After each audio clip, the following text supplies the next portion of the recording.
Should old acquaintance be forgot and never brought to mind?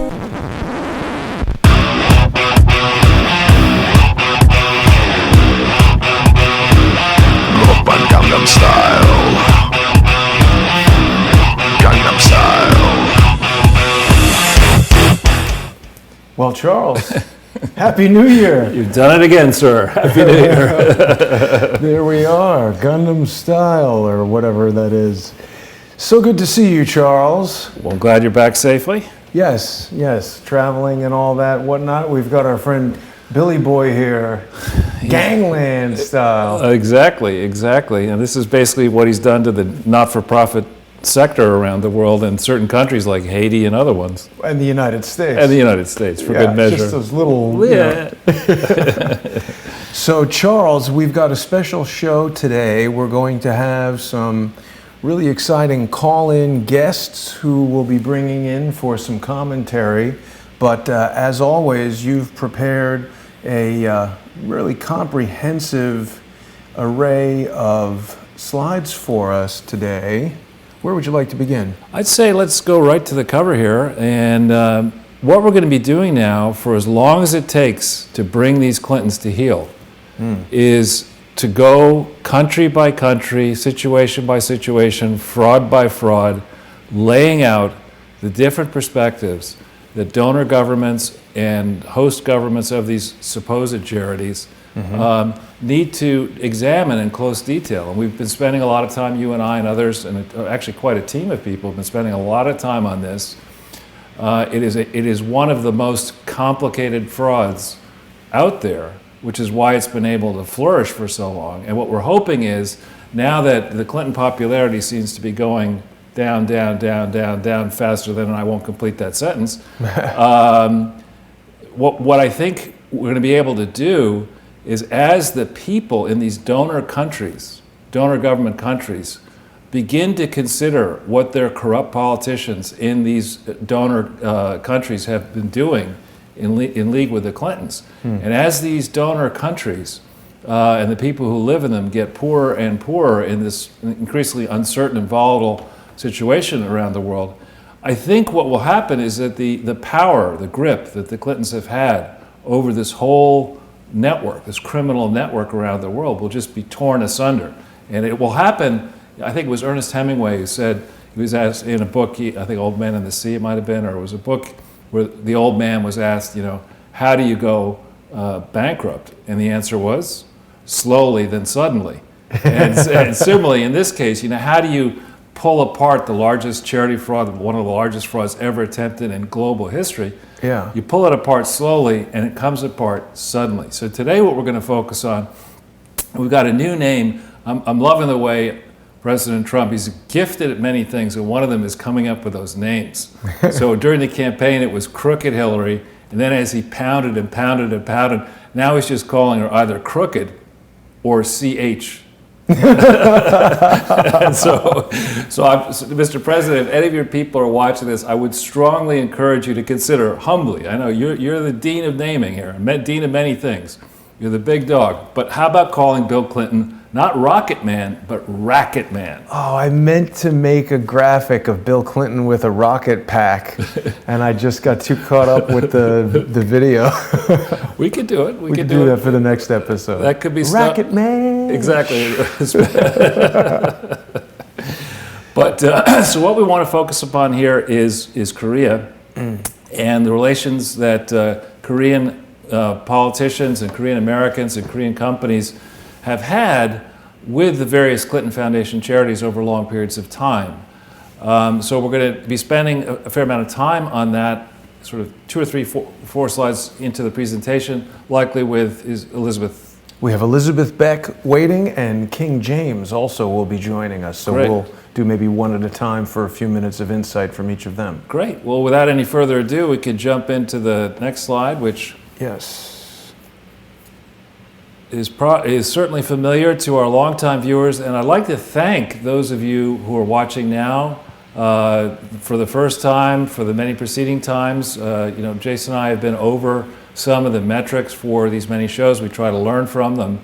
And it's really, we very much appreciate the fact that so many of you are watching, and in some cases watching again and sharing.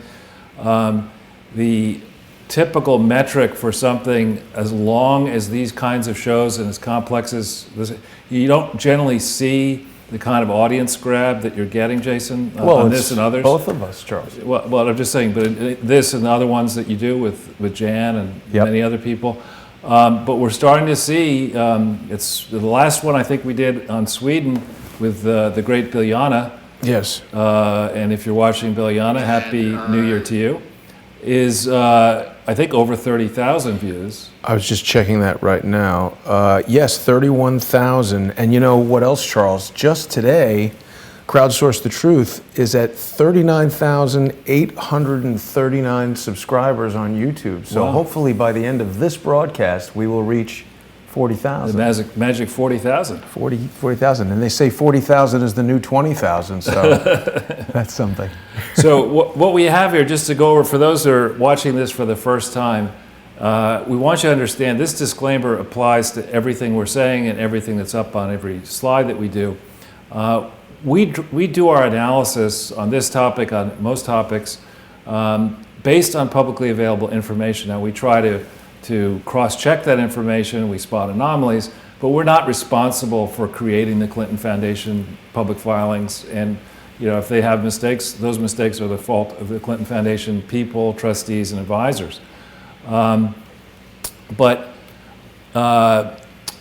We like in these presentations, some of you just simply want to listen, but there are a large number of, I think, I believe there are a large number of investigators and prosecutors and government authorities looking at these various presentations as they have been for many weeks and months. And so for them, for the people who are more detail-oriented, we try to provide the links to the source materials.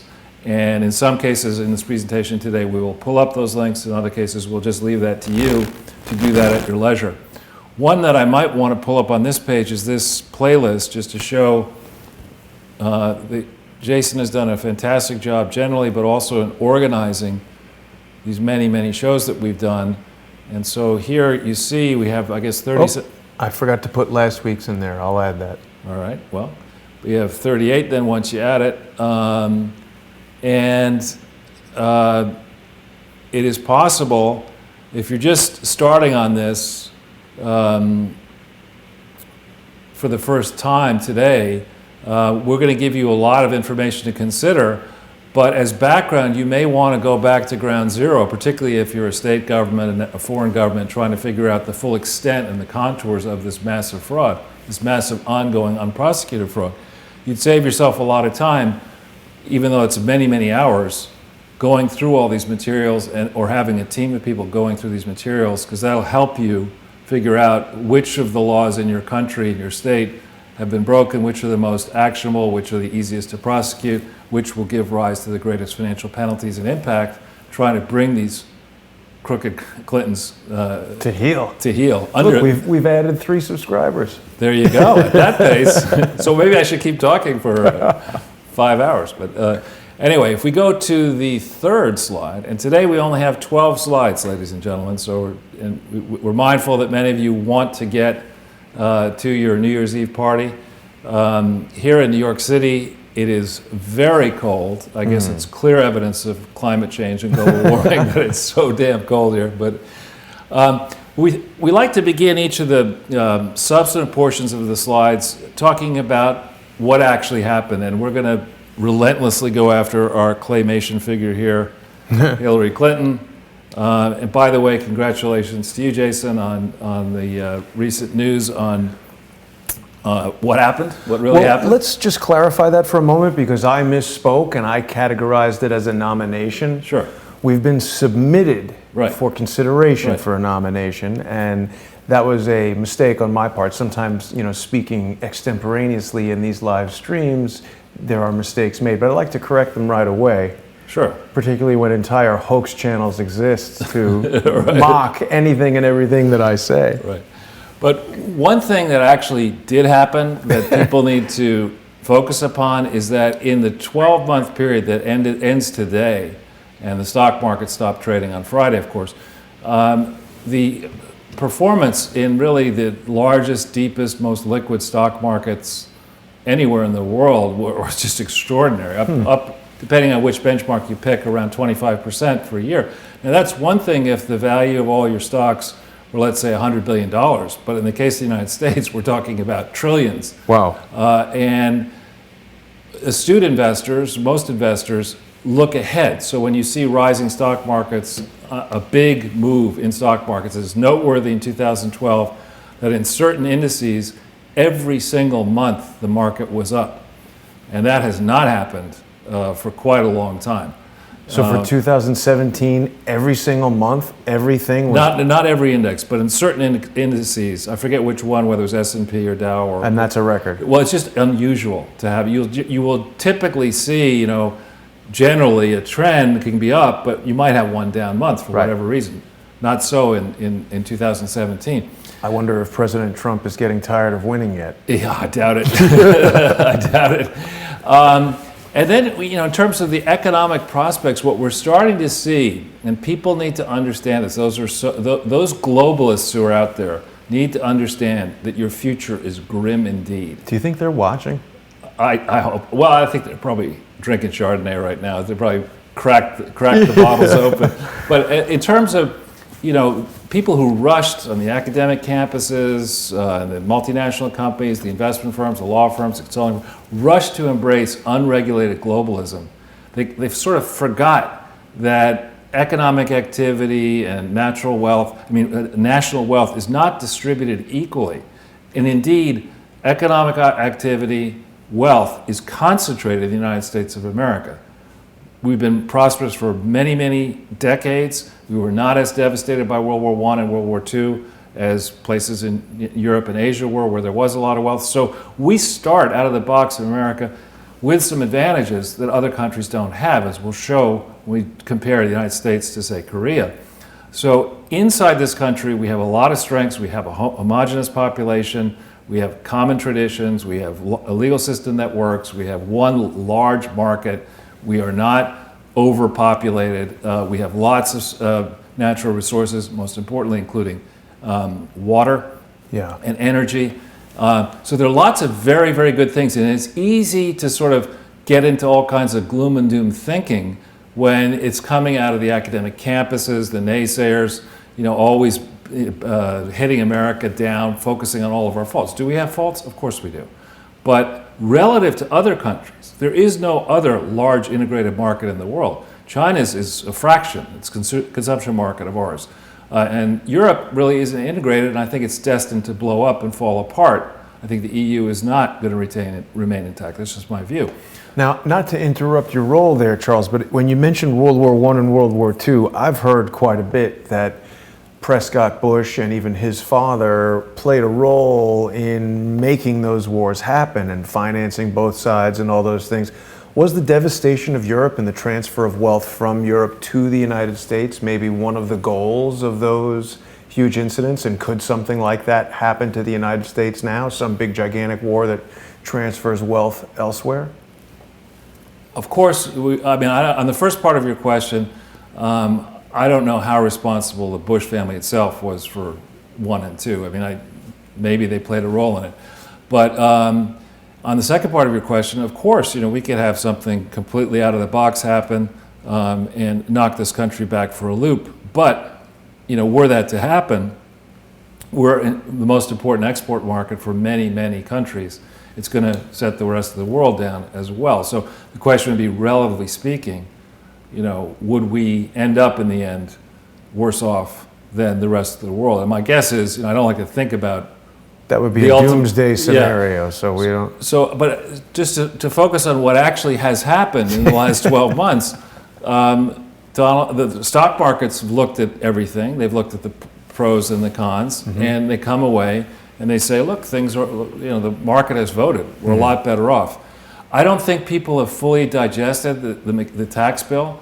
Right. It was very interesting to hear Bernie Sanders on a talk show recently say that, trying to make a big criticism saying corporations got their tax rates lowered permanently. We should lower individual tax rates permanently. And I think that's true.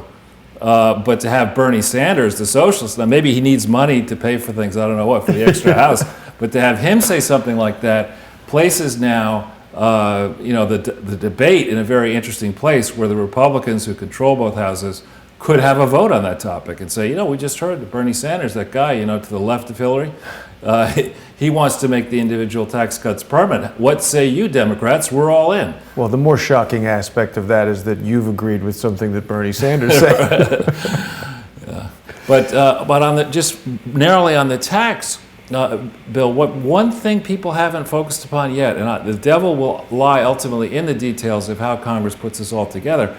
We're going to move on corporate taxation, we're going to move from a punitive system that taxes corporations, your corporation, any corporation, on worldwide income. We're moving away from that system and say, that's not the way it's going to work now. It's just going to be American income at a much lower rate, 35 down to 21%.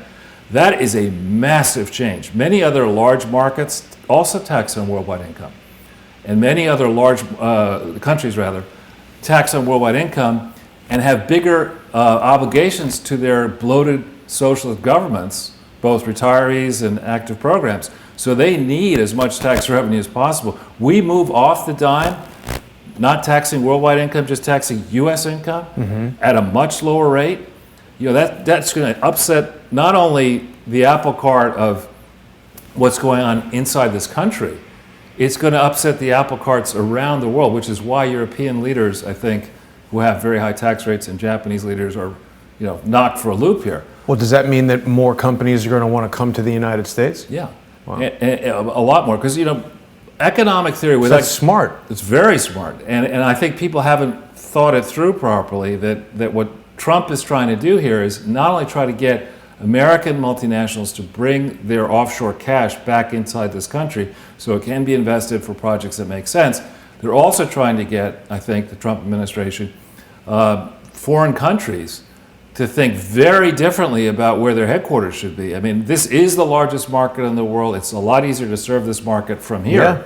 So instead of being a Swedish company, controlling everything from Stockholm, if you've got a large position already in the U.S. or you think you want one, maybe what you should be doing is switching your focus and coming here. Right. And in addition, that will have an impact not just on output stuff, on sales of goods and services. It's going to have an impact on the wealth management business because that lower rate, 21%, is a lot lower.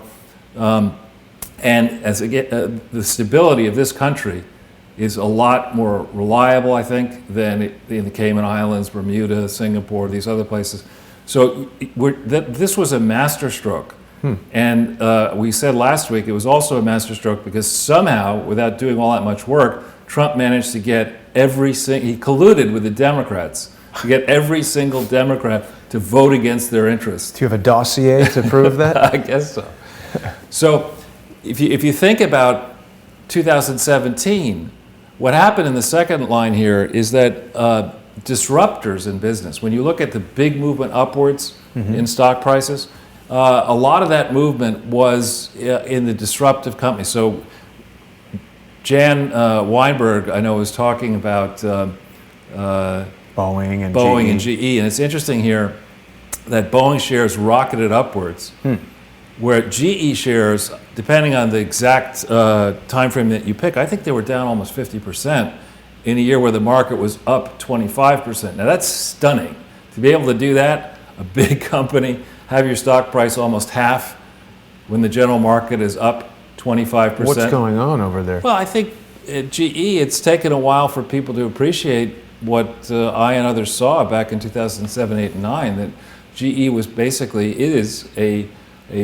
still a bad bank, what remains of a bad bank, and a bloated bureaucracy, writing memos to each other and slogans and reorganizing and flying around the world wasting money instead of going down to a real core and figuring out how to serve the global market, how to serve the core, serve a global market from that core, and reliably spin off dividends, real dividends. Forget about buying back your shares and forget about financial engineering. GE has lost sight of all that. And unfortunately, I think a culture of rot set into that place. And once you have 20 years of rot in a big company that's done a whole bunch of deals that are tough to figure out, the market looks at that and says, I don't want all that legacy muck. Yeah, it reminds me of something like Kodak that 100 years ago was innovative, Right. which sort of rested on their laurels and now is just a mess. Yeah, and that should tell people a lot of things. I memean, GE, as you say, was like a Kodak. It had dominant positions in many, many industries. Light bulbs. Well, light bulbs, yeah. Everybody needs light bulbs. Yeah, right. But look what happened to them in the span of 20 years, from dominant positions and a AAA rating and reliable earnings and cash flow and dividend growth to a business that just seems to be heading down an expert ski slope to who knows where. Mogul run. Yeah. So if we go back into the presentation. Yes. Now, geopolitically, as at this moment, the pressures are really mounting on not only on North Korea, but also on China. It used to be, the theory ran, that the Chinese were happy to have North Korea be an irritant to the United States because it allowed them, whenever tensions mounted on trade matters with China, they could stir up a little crisis over here in North Korea, Cause chafing. Right, exactly. But when you really look at it, North Korea, I think, and I've said this here and I've also said it on many different outlets, North Korea is a relatively small country in terms of the size of its economy. It makes little sense to have an outlaw regime get as close as this country is to being positioned to deliver nuclear and other weapons, other dread weapons, not simply against the United States, but against neighbors, including possibly China, and potentially in an accident. So this is a problem that if China cannot work with the United States and other allies to bring North Korea into the real world, then I would guess what Donald Trump and the administration is going to say is, look, you're not going to help us on this vexing problem. Go to the back of the line. We've got other things that we might want to do. And by the way, take a little bit closer look at your own economy. You've got debt out of control. Nobody really understands how much debt is in China because it's not a transparent disclosure environment in China yet. And there's been a lot of, I would guess, just looking at the statistics that are out there, published by, say, UNCTAD, there's been a lot of malinvestment, extra investment of phantom factories and phantom cities and phantom roads and phantom infrastructure in China. And we see recently, in the last 24, 48 hours, China's handed down an edict saying that its citizens cannot take out more than may not be able to take out more than $15,000 a year from ATMs abroad. Now, that just came out late yesterday. That's not good. That's not good, especially if you've taken out a mortgage, let's say, to buy an apartment in this building and you're a Chinese citizen. How are you going to get cash to do that? Bitcoin. That could be, Bitcoin. So the other thing that's happened since last week is that all of a sudden, out of the blue, pressures inside Iran they haven't yet approached a Ceausescu moment, like what happened in Romania when that dictator was toppled. But out of the blue, all of a sudden, there are these riots and demonstrations spreading again all over Iran. Now, in 2009, this country made a huge mistake, and that half-wit, Marie Harf, who is the State Department spokesman, was on Fox, I believe, today, trying to say, look, the reason the Obama administration didn't stand up on behalf of Neda and the young lady was killed and the young people were in the streets is the protesters asked us not to support them. What? I know, that's really credible, Marie. Nice one. But we watch as spontaneous demonstrations appear to be happening all across Iran. The Iranian guards and the forces, that's my word. Mulocracy, should we hit that? Yeah, we can hit that. So, and Donald Trump rightly, whoops, it's okay, rightly is really stepping up the pressure. And I believe, just as a suspicion, that when we go back, when history is written about what happened on the Written run by up. someone other than Hillary. Yeah, exactly, by someone other than Hillary's ghostwriter. In the run up to that first foreign trip, where Trump selected really three tough places to visit: Saudi Arabia first, Israel. I'm loving that one. Israel second, and then the Vatican third. As a guest, part of the whole calculus was to say to look at the Middle East differently than the Obama administration had looked at it, and say, actually, what we want to encourage here, there's sort of a win-win-win.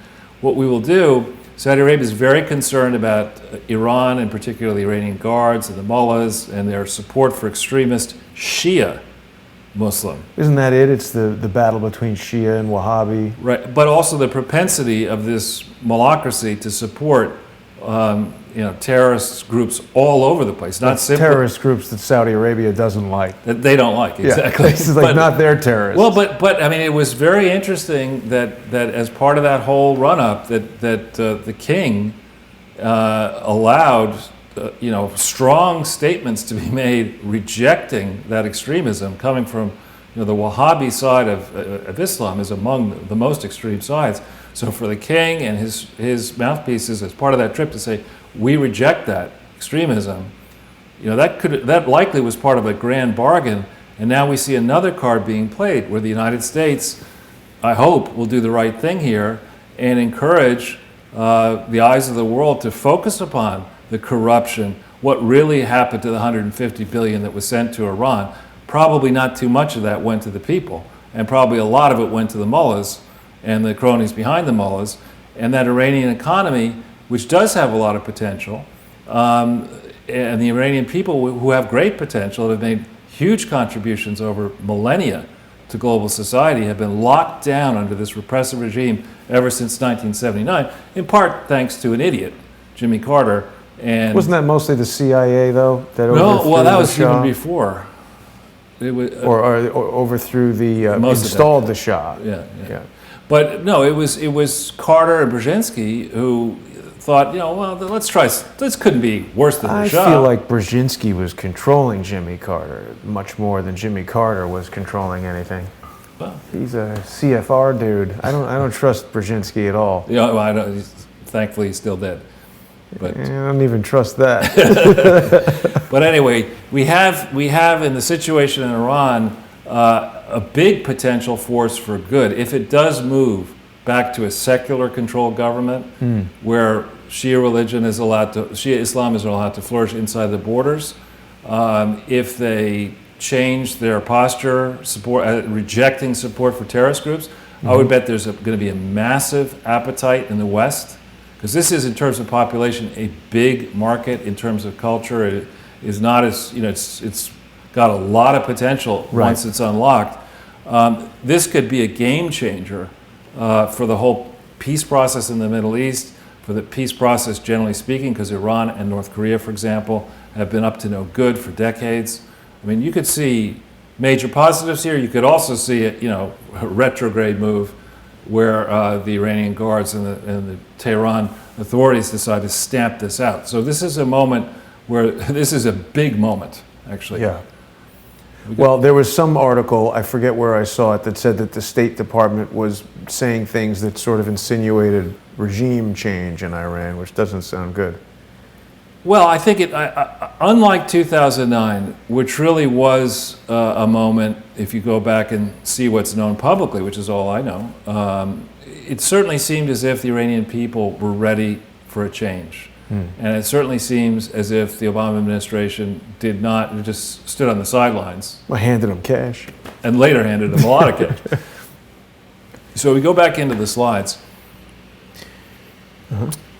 Now, in terms of our favorite project here, trying to understand what actually truly did happen in 2015 and 2016 concerning the Russian collusion delusion, concerning attempts perhaps to rig the primary for the Democrats and rig the general election against the interests of the American people. I think a lot of progress has been made, judging by what's in the public domain. And most recently, Devin Nunes has slammed a major league, I guess this one's, sorry to do this to you. That's right. A major league subpoena down for real information about the basis upon which the FISA warrant was secured, and what the FBI was up to, what the Department of Justice. We're going to get some serious developments beginning next week. That is to say, starting Tuesday, Wednesday timeframe. And we have a Congress, I think, whose spine is a lot stiffer in terms of the various committees in the House and the Senate. We have a lot of, not just smoking guns, we have a lot of burning infernos. Yeah. Looking at what's known already in the timeline. And as a guess, we're going to pull on this inside the U.S., pull on it. And at a certain point, those who have been resisting showing the truth are going to figure out that it's better to be the first person to come forward and spill the beans than to be, trying to defeat the inevitable. So I think the whole calculus of the conspirators, and I would argue it has been a conspiracy, is going to shift, and it could shift very quickly. Yeah. So also what happened is that on Friday in the afternoon around 3 o'clock last week, some of the emails that had been on the Wiener laptop, Wiener Abedin laptop, moved into the public domain. Now, I would hasten to add that this vault file thing is not all that well organized yet, not that easy to search, and it's going to take time to go through all this. But this is only a fraction of all the emails that had been on that Abedin computer. So one big question, my understanding was it was hundreds of thousands of emails on the computer. This is 2,800 emails. Right. So I think we shouldn't, let's not assume that we only need to study this. Right. We need to understand how many emails in total were found, who did the work. Was it the great Peter Strzok who went through the Abedin laptop and decided, oh, there's nothing to see here? Or, is there a whole lot more work to be done on these Abedin and Wiener emails? Now, it is a big holiday weekend, and a lot of the investigative people are rightly with their families, not focused on this, but already stories are popping out about different things. So I'd look for a lot of news to come quickly on those emails. FBI insiders and our good friend Thomas Paine have been telling me that True Pundit is going to be throwing gasoline on the smoldering sparks of this whole situation come next week. Well, after the New Year's break, but people should be keeping their eyes on True Pundit for some, I don't know if bombshells or even more like mushroom clouds that will be devastating some of the people who we like to ask exactly what happened. Good. So we're now in a moment, I think beginning as soon as Tuesday, maybe even Monday night, we're in a moment to see all the hard work that's been going on here, in my case, since February 2015, but others have been looking at the Clinton Foundation even before then. We're in a moment now where this could move decisively with overwhelming force to yield to the public what really happened. Right. Charles, are you amazed when you speak to people who still think that Hillary just sent a few personal emails and nothing was wrong? That's what they said. Most people tried that on for size, but actually more recently when I meet people, Democrats, and I live in a city that's overwhelming majority, as do you, people are now saying, would you stop already? We know it's a fraud. Seriously. Wow. And what their attitude tends to be, some of these insiders, but nobody's going to do anything about it. Right. And well, that's still an open question. Will they? Yes. And if they do something, will Hillary not just, give us her typical, I don't know what you're referring to, and then claim to have a brain aneurysm and you'll never see her again? We'll get to that. Yeah. We'll get to that. So just to refresh everybody's memory of how this process works. All right. So there are overwhelming majority of people engaged in the not-for-profit world play by the rules. The Clintons decided, or the people around the Clintons decided, what a great approach of, let's go into a world where everyone assumes that a charity is going to be lawfully organized, and then we'll just not do that. We'll just do whatever we want. So there's some simple steps that you can go through if you want to cheat. And here they are. The first thing you do is you you find people around you who will do your bidding. Yeah. And you put them in as the paid executives, and you get starry-eyed young people to work who are rich, let's say, or rich parents, to volunteer with you. And it's one big happy family. You know, the senior highly paid people will do anything you say, and the volunteers are just delighted to be running around the Little Rock complex, you know, jumping into the swimming pool. I mean, mini golf on the roof. Exactly, or going to the banquet hall. And then you make sure that overseeing the day-to-day operations, that the directors or the trustees, and there is a difference between the two, but for simplicity's sake, I just say directors. You make sure that the directors, the board members, are in your pocket. You know, that they see advantage to being a director, they'll take a bullet for you. And you make sure those directors are willing to just lie like hell and not investigate anything, and if they find any problems, just shut up. Then you go, with that first 2 steps done, you go and you find professional firms, typically Little Rock based, but increasingly New York based, professional firms who are willing to pretend that they've actually done the work. I mean, to do fake audits, to ignore gigantic legal problems. It's really amazing that they can find these firms. I don't think so, because the amount of money that you're talking about here is so big. I mean, what's the difference between one law firm and another law firm? What's the difference between one accounting firm? There really isn't much of a difference. Well, one of them will bring you Diet Coke, apparently. That's true. So with these, you know, the 3 building blocks in red done, then you go to the states that are controlled by Democrats, and importantly by Clintonista Democrats. So Virginia, New York, the big states, New York, California, Illinois. You focus on those states where there are rich people, where if you get into trouble, you can count on the Attorney General not to do anything, because that Attorney General, you know, being Attorney General of a state is a nice job, but it's not the same as being a senator or governor or president or cabinet member. Easier? No, it's just not the same high profile. So nobody really knows who it is. Right, but so you'll shut your mouth as Attorney General in Illinois or in Massachusetts, or certainly in California and New York, evidently, based on the record. You'll shut your mouth, because if you shut your mouth and you don't prosecute the Clinton Foundation and Hillary gets to be President of the United States, you got a major league set of cards to play. Right. You could be a governor, you could be a senator after that. Yeah, and you forgot about the Trump card, however, in that calculation. Yes. So, and then what you do is, and a politician, this is easy for a politician to do. You assert in your charity, you're not a library, some pesky little library with books and forget that. You know, that's so 20th century. What you are, you're fighting climate change. Right. You know, you're fighting. You're preparing for an alien invasion. I don't know what you're doing. You're fighting HIV/AIDS. You're doing stuff that sounds like it's really important and special. And you know, people who are really good at writing and talking, they can put brochures and appeals together, and you can't check any of it. Take nice pictures of Bill Clinton shaking a lot of hands. Exactly, but you can't check any of this stuff, right? You don't really know how much toothpaste went into deepest, darkest Indonesia after an earthquake. You just don't know. Well, not only that, they do things in such a way that if you question, I mean, what was it, that Antifa protest, I was speaking to some guy who was saying, well, you know, the Clinton Foundation is fighting AIDS. What's the matter with you for even questioning them?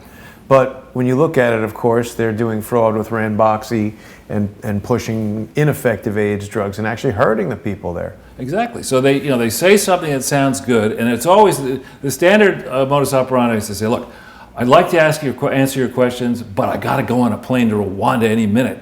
You know, and I'm going to take care of climate change in Rwanda. You know, they get to Rwanda and they ask questions. Oh, I got to go down to India. You know, and check on the AIDS. I mean, there is no these causes that they say they're fighting, you know, are cleverly picked, and they're well able to be used as arguments to pick the pockets of gullible donors who send money in small bits and bobs in the main, but also to pick the pockets of foreign taxpayers whose crooked politicians are more than willing, having seen this, to play the same game. Right. So then what you do in step 6 is you get rid of any financial controls that should be there. You make sure they don't work, right? So you're supposed to have, for example, only a limited number of bank accounts, and you're supposed to tell the regulators in great detail each of those bank accounts, whether it's the IRS or states or internet. You're only supposed to have certain bank accounts. And they're supposed to be actually in the bank, not some address around the corner. Exactly, like we found in the 30s on 6th Avenue. So you could easily, in this kind of, come hither environment with no controls, with a person as famous or celebrities as famous as the Clintons, you can be sure, until this thing comes to a screeching halt, that lots of money will be sent in the direction of the Clintons. And then what you do is, with all of this, Bill is able and Hillary have been able to seed their personnel into the World Bank, into the International Finance Corporation, into the World Health Organization, into the UN. And there are lots of like-minded globalists who would like to play this game. They see it happening.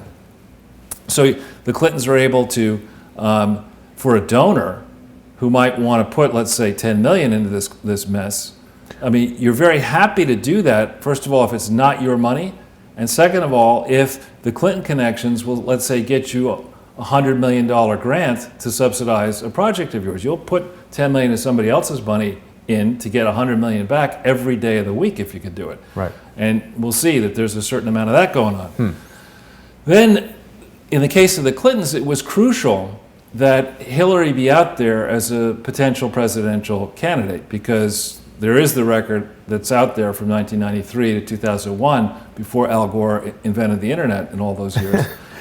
There's the record of what the Clintons can do when they set their mind to it, and in terms of trading influence for cash and favors. And they did that when they had no money.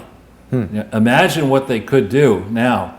Who knows how much money they really have, should they ever, God forbid, get back into the White House. So it was crucial to keep... Oh, isn't it way too late for the Clintons to get back into the White House? I don't know. I mean, how many people watch Kim Kardashian shows? I mean, they're You think Hillary will run again in 2020? I didn't say Hillary. I said Clinton. Chelsea or somebody. I mean, you've got to create an argument that a Clinton,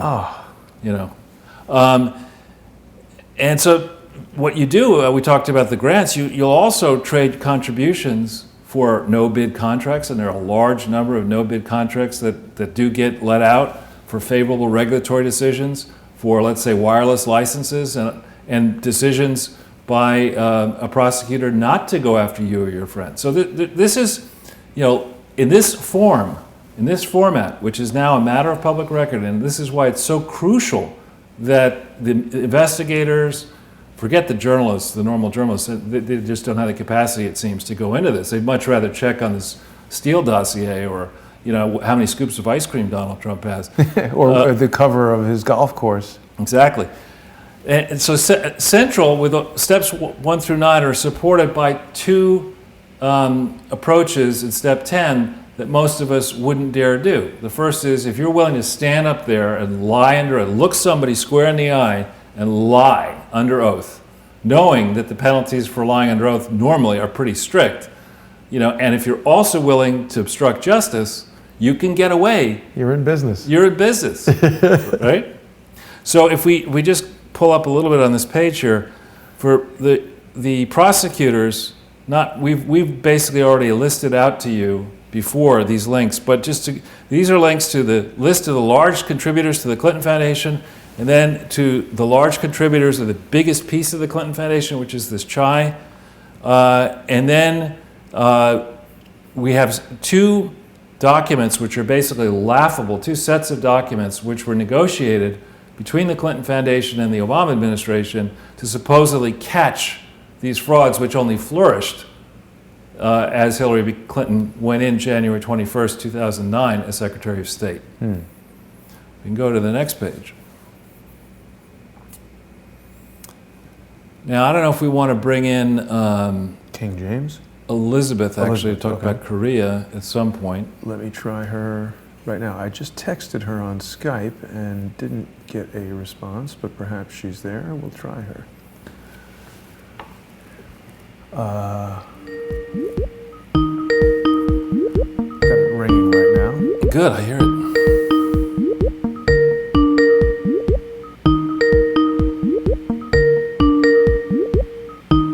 It's all right, we can. All right, well, We'll circle back to her. yeah.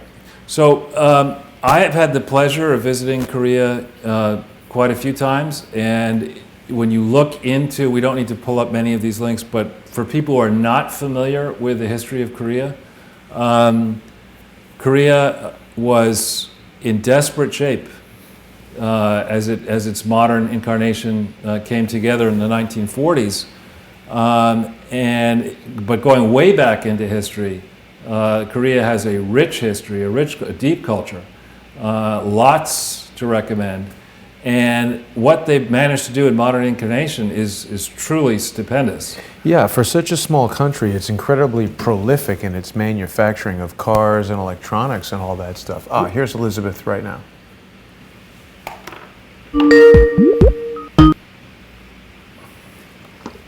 Hello, Elizabeth. Hi. Can you hear us?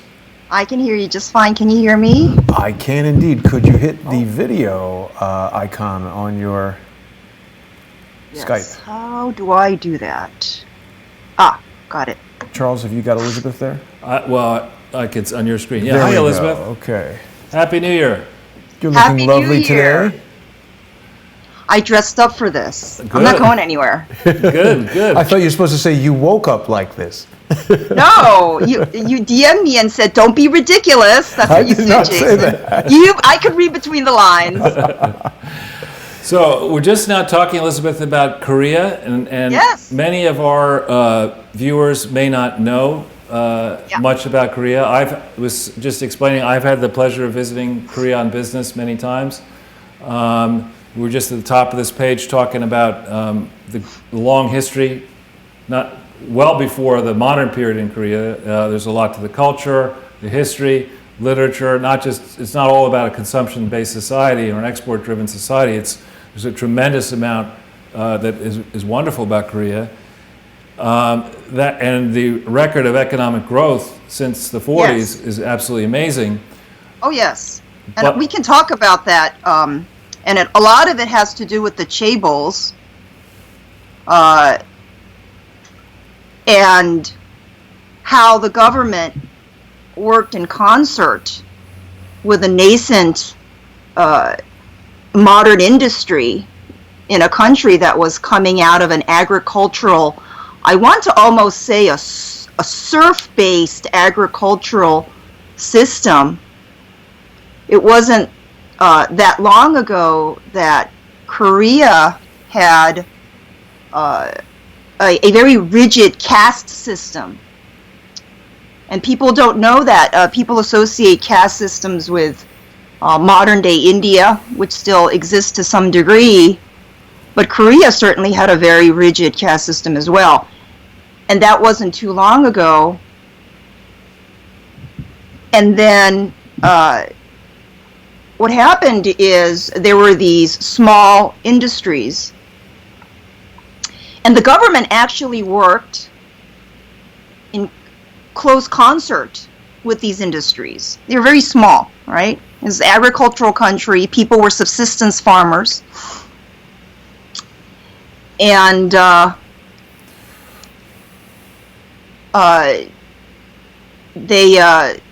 government worked in concert, and they gave them a lot of bailouts and a lot of assistance. And because of that tight business and government cooperation, Korea's industries were able to flourish and bring the country into the modern industrial age. So that's considered a very good development. But Charles, as you were talking earlier, there's obviously an ugly underbelly when it comes to unfettered business interests. Right. Okay, and these business interests are now huge, and they're called chaebols, and they're different from American companies in the sense that they're still run by families. They're run by family dynasties, and people don't know this. And one thing I wanted to mention is, who are the chaebols? Who are the chaebols? The chaebols, it's a family, or that's a term? It's just a term like conglomerate. It's considered chaebol. You can consider chaebols as something akin to multinational corporation. It's just a description of a certain type of business structure. But they're not owned by, I mean, they have shareholders, but the family exerts an outsized influence over these companies. So I'll give you an example. Samsung is a chaebol. It's run by a family. Hyundai is a chaebol. These are all Korean chaebols. Lotte Group, people don't know about the Lotte Group. LG, everybody likes LG appliances. That started out as Lucky Gold Star. That's a Korean chaebol. Kumho, these are all Korean chaebols. Yeah. So what happened is that these chaebols were allowed to grow unfettered, and as a result, it led to the Asian crisis of, when was that? 97 was one of them. That's right. The 97 Asian financial crisis. When that happened, a bunch of chaebols went out of business. It was very traumatic economically. So this is something that we can see in the West as well, is obviously economic growth and allowing businesses to flourish without too much restriction, and giving government subsidized assistance to large industries can certainly have a beneficial effect economically to a country, but it also leads to great instability and chaos, as we have seen in our country as well. But what's interesting is that there's a lot of parallels between the corruption that has been going on in Korea, South Korea to be exact, and what we perceive to be the corruption in the United States. And, you know, I think it's very difficult. I don't believe that all corruption can be eliminated in any event. I think there's always going to be some corruption. So it really amounts to it's a matter of degree. What can the people who are governed, how much can you tolerate in terms of the corruption? Right. So in Korea, they just had their first woman president, Park Geun-hye, and she actually is political royalty. Her father was Park Chung-hee, who took over Korea in 1961 in a coup and stayed in power over 15 years until he was assassinated by the then head of the Korean CIA. Whoa. That was her father. Her mother was also assassinated. Wow. I played rough over there. Yeah.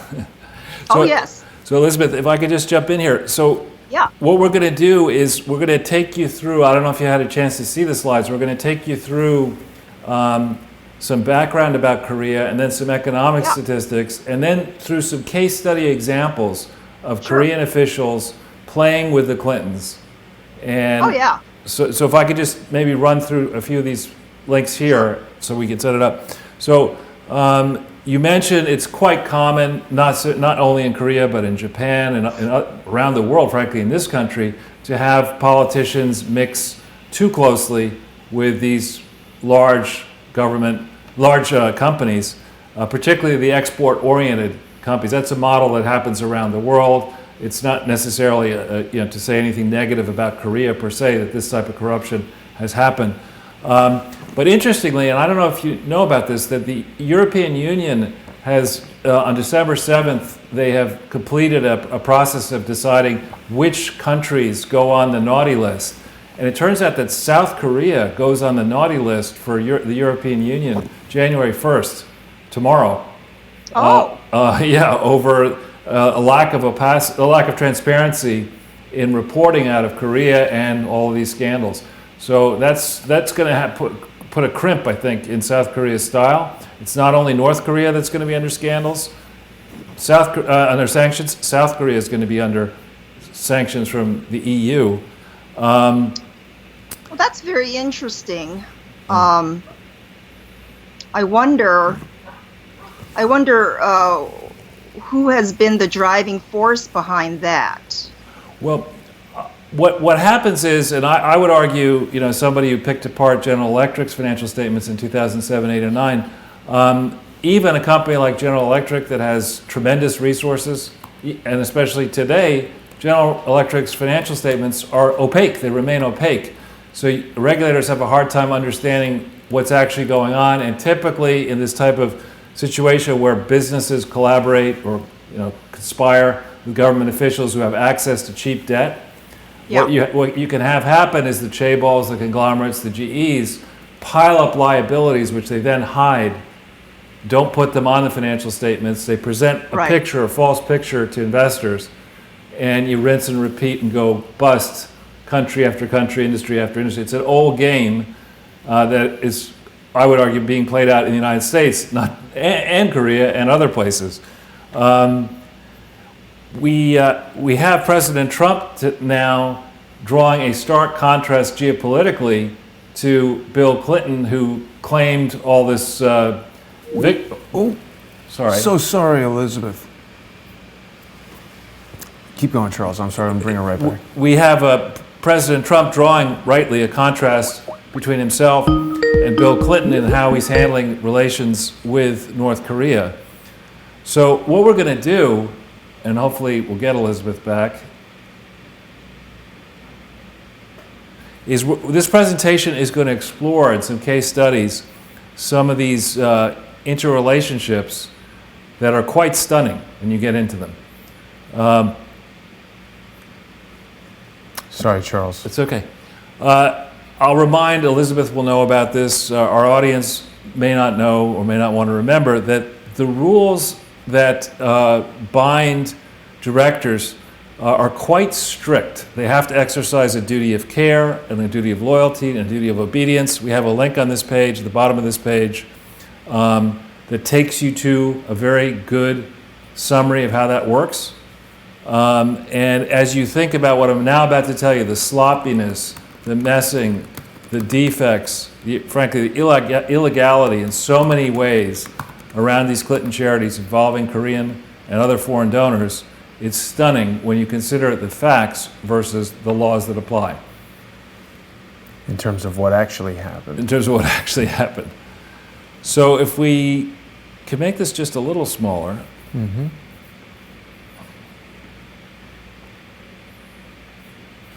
All right, we can now move to the next page, if that's possible. Mm-hmm. All right, and Elizabeth will know these facts.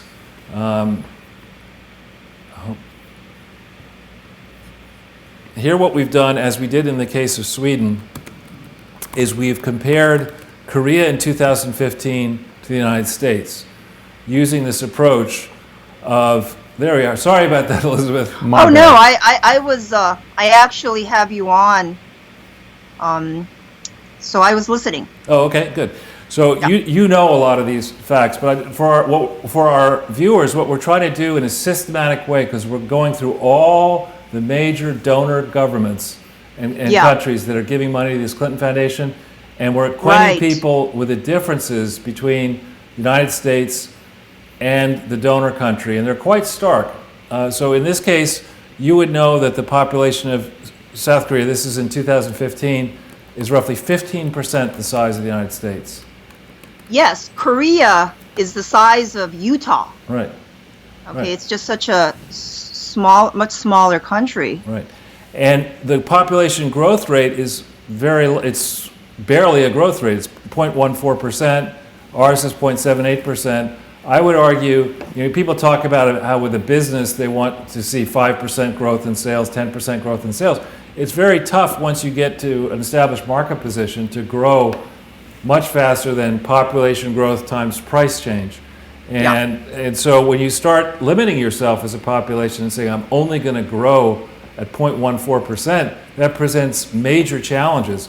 So for South Korea and also for the United States, our growth rate, I would argue, is too low.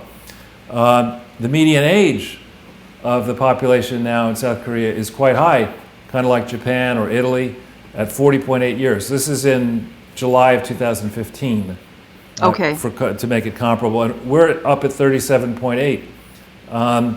These pose real challenges, and on the comparison, anytime there's a red number, that's bad for Korea.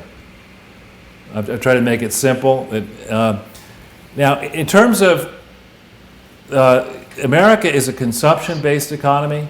We all spend perhaps too much money on basic living and furniture and other items that we might like to use to live.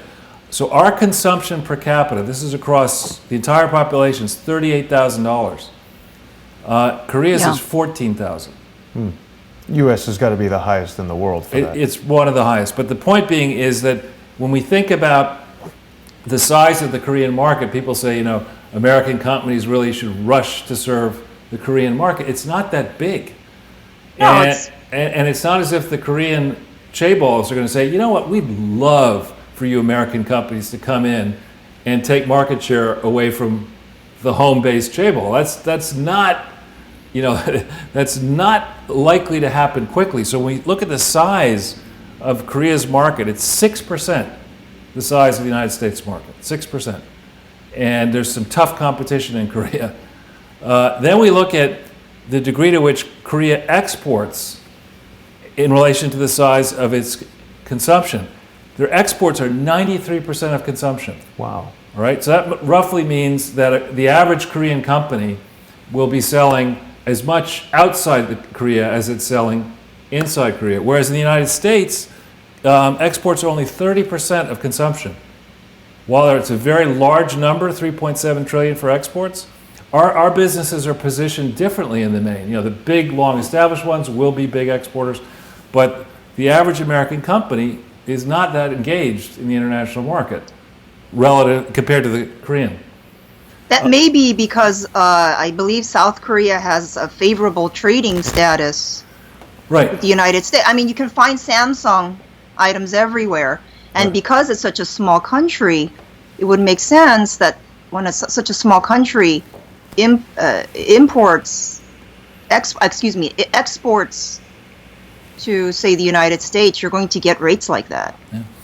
And the other thing that's interesting, I come from a business and investing background, so if you're thinking about setting up a business that's going to serve the global market, and you look at how much money Korea invested in 2015 in total, it was $393 billion, okay, which is 58% of the consumption market, right? Whereas the United States, we invested a larger number, 2.3 trillion, but it was only less than a fifth of our consumption market. So because our market opportunities are so big, our factories can operate at a more efficient level, and we don't need to innovate. You get to a point once you get to where the United States is, where you're more efficient and your capital needs are not as great.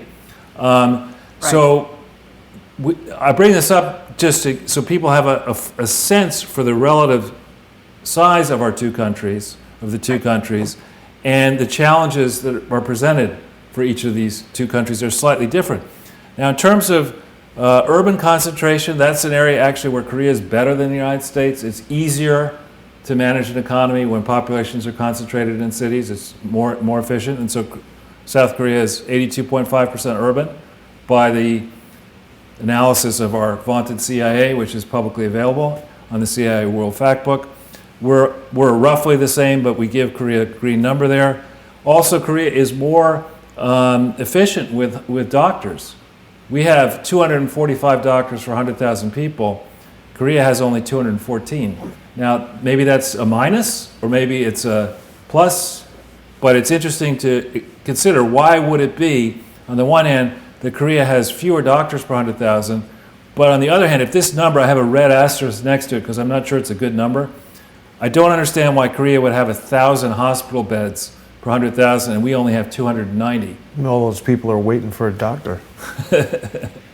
Yeah, you get right to the heart of it. Or perhaps nurses carry a bigger role, or who knows? I don't know, but so this in outline form, the reason I focus, Elizabeth, on these hospital doctor issues is we're later in subsequent presentations going to be explaining to people how bad conditions are in places where the Clinton Foundation has, in theory, fought HIV/AIDS, how bad the healthcare system is.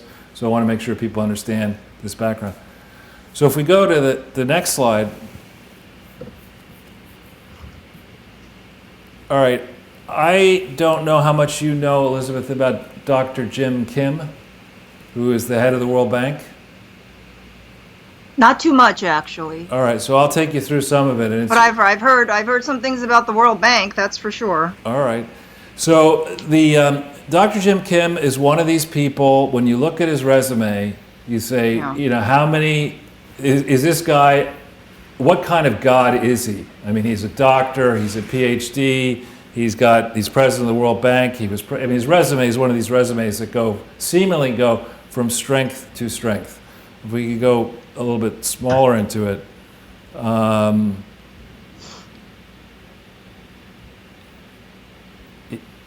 Going all the way down. Yeah, so he started it. Yeah. He founded this thing, Partners in Health, which we'll get into in a second, with a man named Paul Farmer, who's another demigod, with his incredible resume of MD, PhD, all these great accomplishments around the world. Then he was leader of the world, a director of the World Health Organization. Director is a very high title in the World Health Organization. He did some of this while he was also teaching at Harvard Medical School, simultaneously, doing a bunch of stuff at once. Then he became president of Dartmouth. Wow. And from that, he's been president of the World Bank Group since 2012. Right, so he's an extremely accomplished individual. But when we go back into the slide, what we see is the problems that I have, frankly, found with the Clinton Foundation HIV initiative and the Clinton Foundation. I believe Partners in Health, the organization that Jim Kim co-founded with Dr. Paul Farmer, have some of the same problems. And here we could, let's see. This is the kind of glowing report card, and it really, the books have been written about this Partners in Health thing. It sounds wonderful. It got its start down in Haiti. Paul Farmer, for some reason, liked things in Haiti and got together with Jim Kim, and they created, even really before they had full credentials, they started trying to minister to the poor of Haiti. They then spread out to Rwanda. I think they're in Russia and they're in other places, trying to bring healthcare services to the most desperately poor people on earth. And that sounds great if it's really done properly. Now, if we go back into the slides, but when you hit, for example, this third link, this gets you to the Articles of Incorporation of Partners in Health. And you'll see,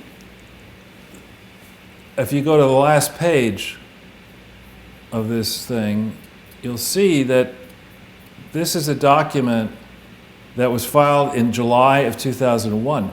Now, Partners in Health actually began in Haiti. And as of the case of the Clinton Foundation, which began in Little Rock, in theory, on October 23rd, 1997, and then began providing HIV and AIDS services starting in 2002, you can't do that unless you do it properly. You can't provide as a charity any service you may want to provide anywhere in the world, and you can't start a U.S. charity from an entity that had been previously started in a country like Haiti without explaining all those details. And I don't think Partners in Health has done that correctly yet. Even if you're doing more good than bad, Charles? Exactly, especially if once again, we have a case of Massachusetts, the folks in Massachusetts, in my opinion, not checking as carefully as they needed to check the true state of affairs at a supposed charity. So if we go back into the slides. In terms of Partners in Health, this is the link here that we might hit. This one here.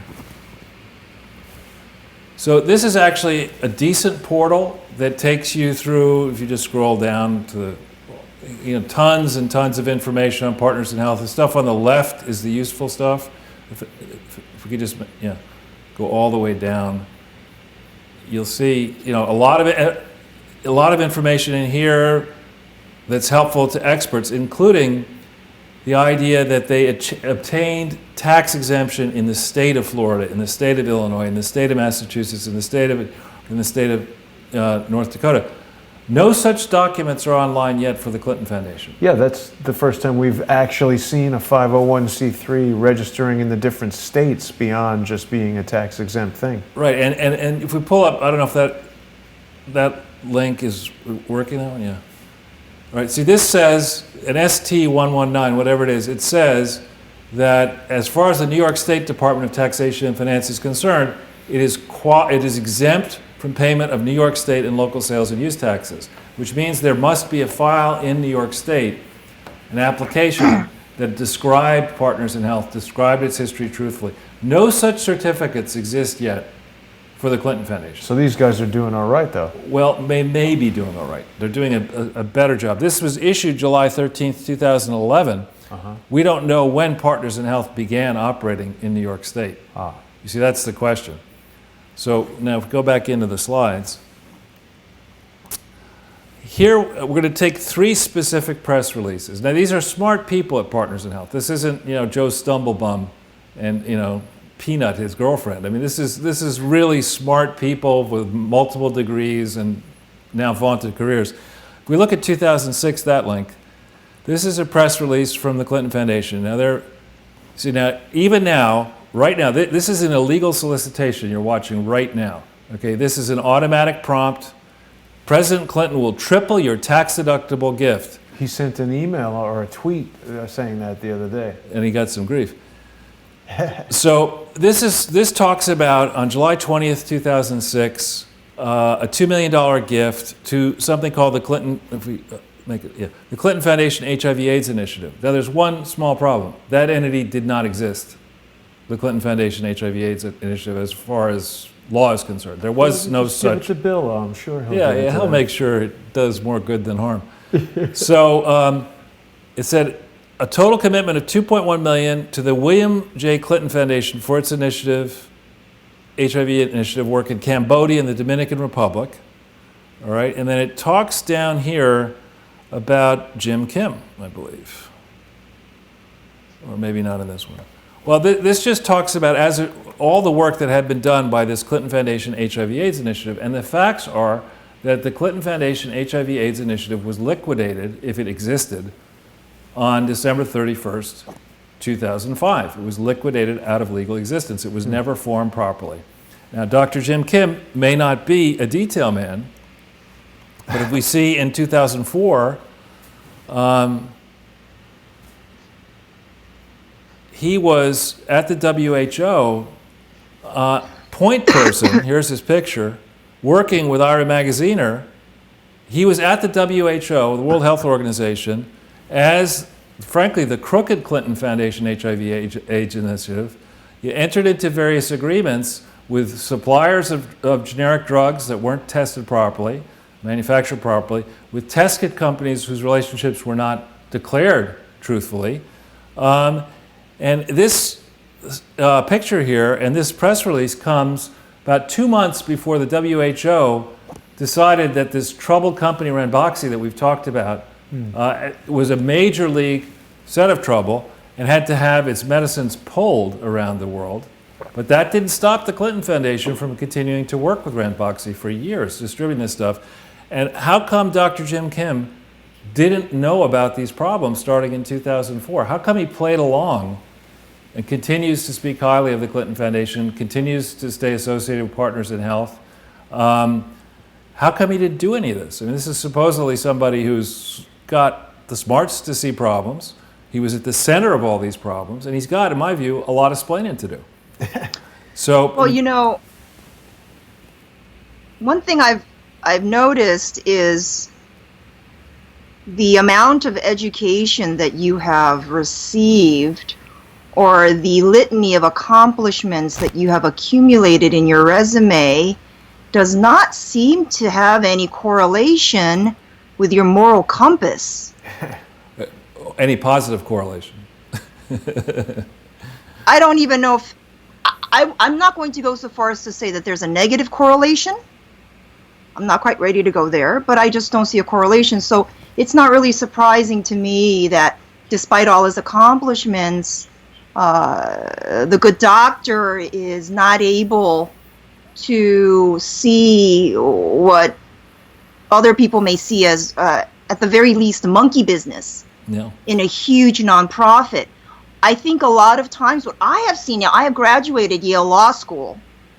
You have to understand, my alma mater loves the Clintons. They still talk about how Bill and Hillary met in the law library and fell in love. Okay? It's part of school lore. And I have to tell you that I suspect that there are folks at my alma mater where if any organization or any project has the word Clinton attached to it, they start off with the assumption that that's good. So there's no talking to them.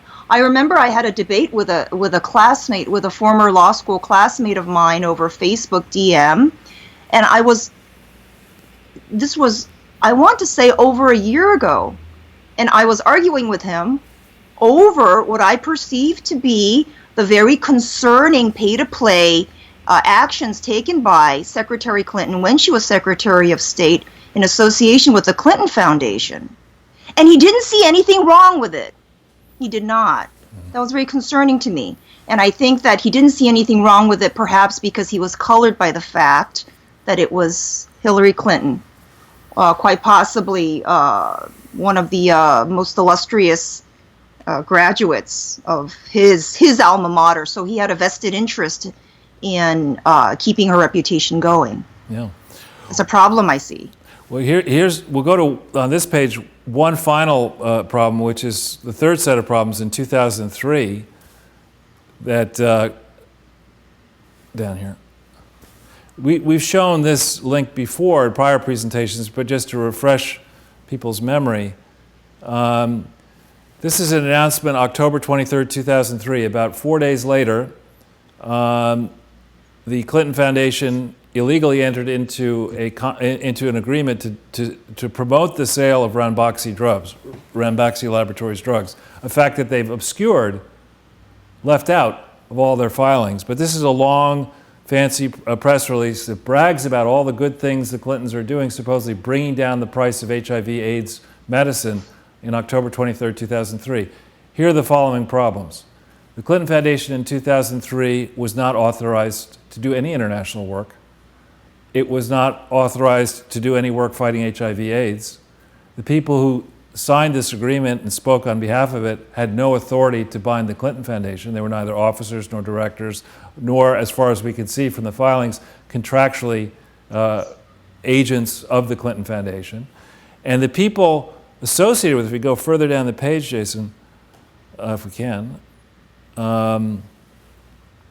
just see at the very bottom here, it talks about all the many things that the Clinton Foundation was doing in Africa and the Caribbean, Mozambique, Rwanda, South Africa, Tanzania, and with all these different organizations, working with the WHO, UNAIDS, the Global Fund, and talks about how the Clinton Foundation has created an HIV/AIDS treatment consortium. That's fantasy.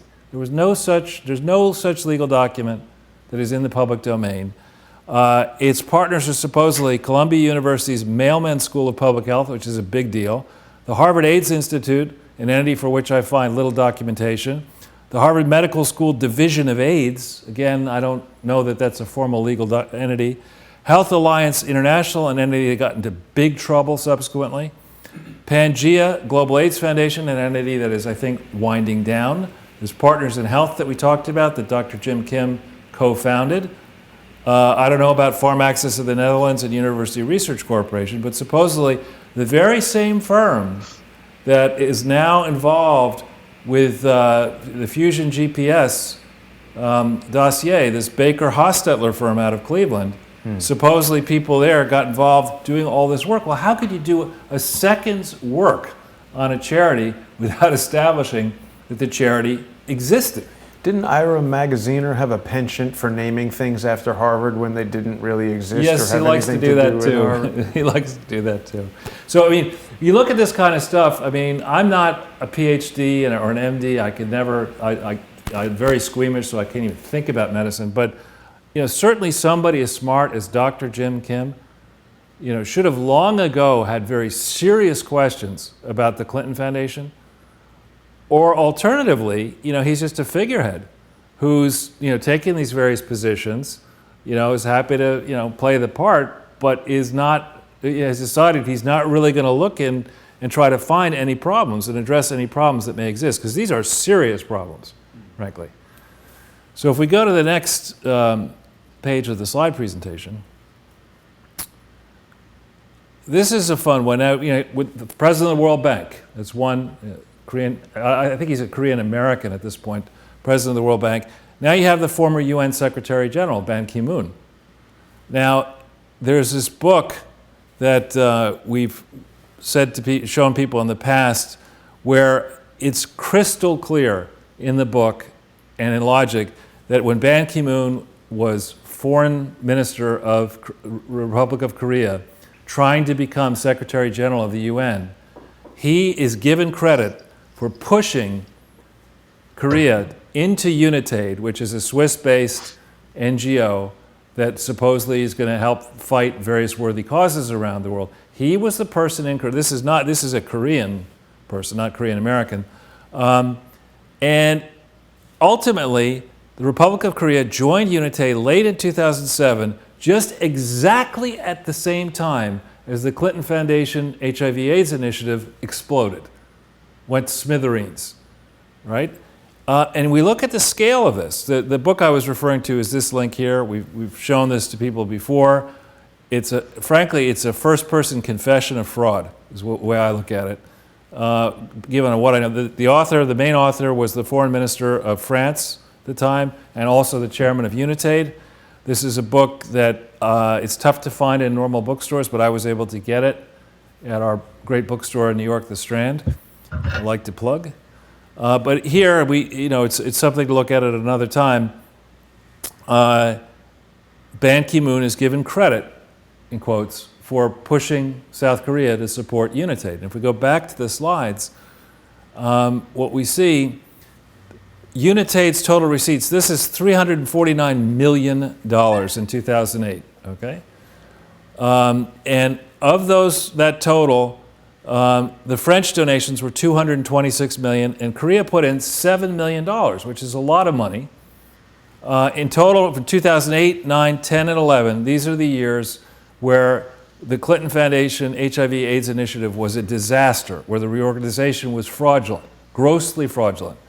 The total amount of money provided by France was 59% of the $1.2 billion that went towards UNITAID, and 2% went from the Republic of Korea. All told, $28 million. But the money that went out of UNITAID, a total of $929 million left UNITAID for various causes, of which $411 million went to a complete and total fraud, the Clinton Foundation HIV/AIDS initiative that didn't exist. And that was, an attempt was made to try to reorganize it. We've been through this ad nauseum. Later, don't need to pull this up, but these two links here for the prosecutors who might be listening, the investigators, you pull these links up, maybe we'll pull one of them up, the first one maybe. Yeah. I think that's a disgrace. Yeah, well this is that is outrageous. Well, and this is if we pull, I think it has the date. Yeah, by the 30th November 2010, an investigation begun in December of 2009 by this is a special court in France. It's called the Cour des Comptes. It's roughly translated. I understand it means it's an accounting court. It's a court that looks in and tries to account for public money. We should have such a court, actually, in the United States. We don't. They did an incredible report, which is here for you to look at. It's unfortunately in French, and it's linked on the site. And in addition, and it goes into considerable depth about the various problems. It doesn't go as far as it should have gone. I think the investigation here might have been stymied by the Obama administration because they needed the French for other reasons. But it goes into great detail. And then if we go back into the slides, there's also a link to, this is testimony before, I think, the Senate of France. Assemblée Nationale, the House of Representatives. And it too goes in a 189-page document, some of which is repeating the previous thing. That was finished on the 12th of July, 2011. So we do know the French government was looking at this. And the French government must have spotted some of these problems. And the French government should be, as they say in England, seriously cheesed off, because they provided $728 million to Unitate in just this period, 2008 to 2011, and 44% of the money that left Unitate went to a fraud. It's good work if you can get it. You know, it's just, so some serious questions need to be asked here, both of the French, of Ban Ki-moon, and of the Korean government. Why did you let this happen? So this is a fun one. We turn now to Haiti. And at another moment, we might have you back if you have time, Elizabeth, to talk about Florida, Haiti, and the Clinton Foundation. But this is a case that involves Korean investors in Haiti with the Clinton Foundation. We begin the story in April of 2010. If we click on this, this is something that will eventually go into the Obama Foundation Presidential Library. It's online, and this is correspondence concerning how President Obama's, the proceeds of his Peace Prize would be sent around. And we see here, this is dated the 10th of March 2010. So very important. He makes a decision that he wants his Nobel Peace Prize winnings to be sent to a series of charities. And if you go to the next page, you see the first one here. The second one is he wants to send money to the William J. Clinton Foundation for the Clinton-Bush Haiti Fund of the Clinton Foundation. There is no Clinton-Bush Haiti Fund of the Clinton Foundation. There was a Clinton-Bush Haiti Fund, which was separate and apart, but it had not fully been authorized by the time he directed these funds to be sent to the place. So they tried to get around it, and they said, we're going to send you $200,000 and any remaining funds for this purpose. And you notice in each case, he's very specific. The Fisher House program, $250,000 should go to program expenses. No, the donation should go to program expenses for the Clinton-Bush Haiti Fund. He doesn't want it to go to overhead. He wants it to go to the actual programs. You keep going down, Jason, to the next, this one here. April 12th, the Nobel Prize Committee is saying, on March 18th, 2010, they transferred this money to the following places. The Clinton-Bush Haiti Fund of the Clinton Foundation. Well, how did you do that? There was no such thing. Yeah, how do they do that? Don't you need the SWIFT number and all that stuff? Well, but the point is there's a trail here. So this is, they say they did it on the 18th of March. The letter is dated a lot later, April 12th, 2010. You know, investigators need to really get into this and see what happened, so to speak. So if we go back into, now, Peter Schweitzer, I would love to give him credit here for his excellent work.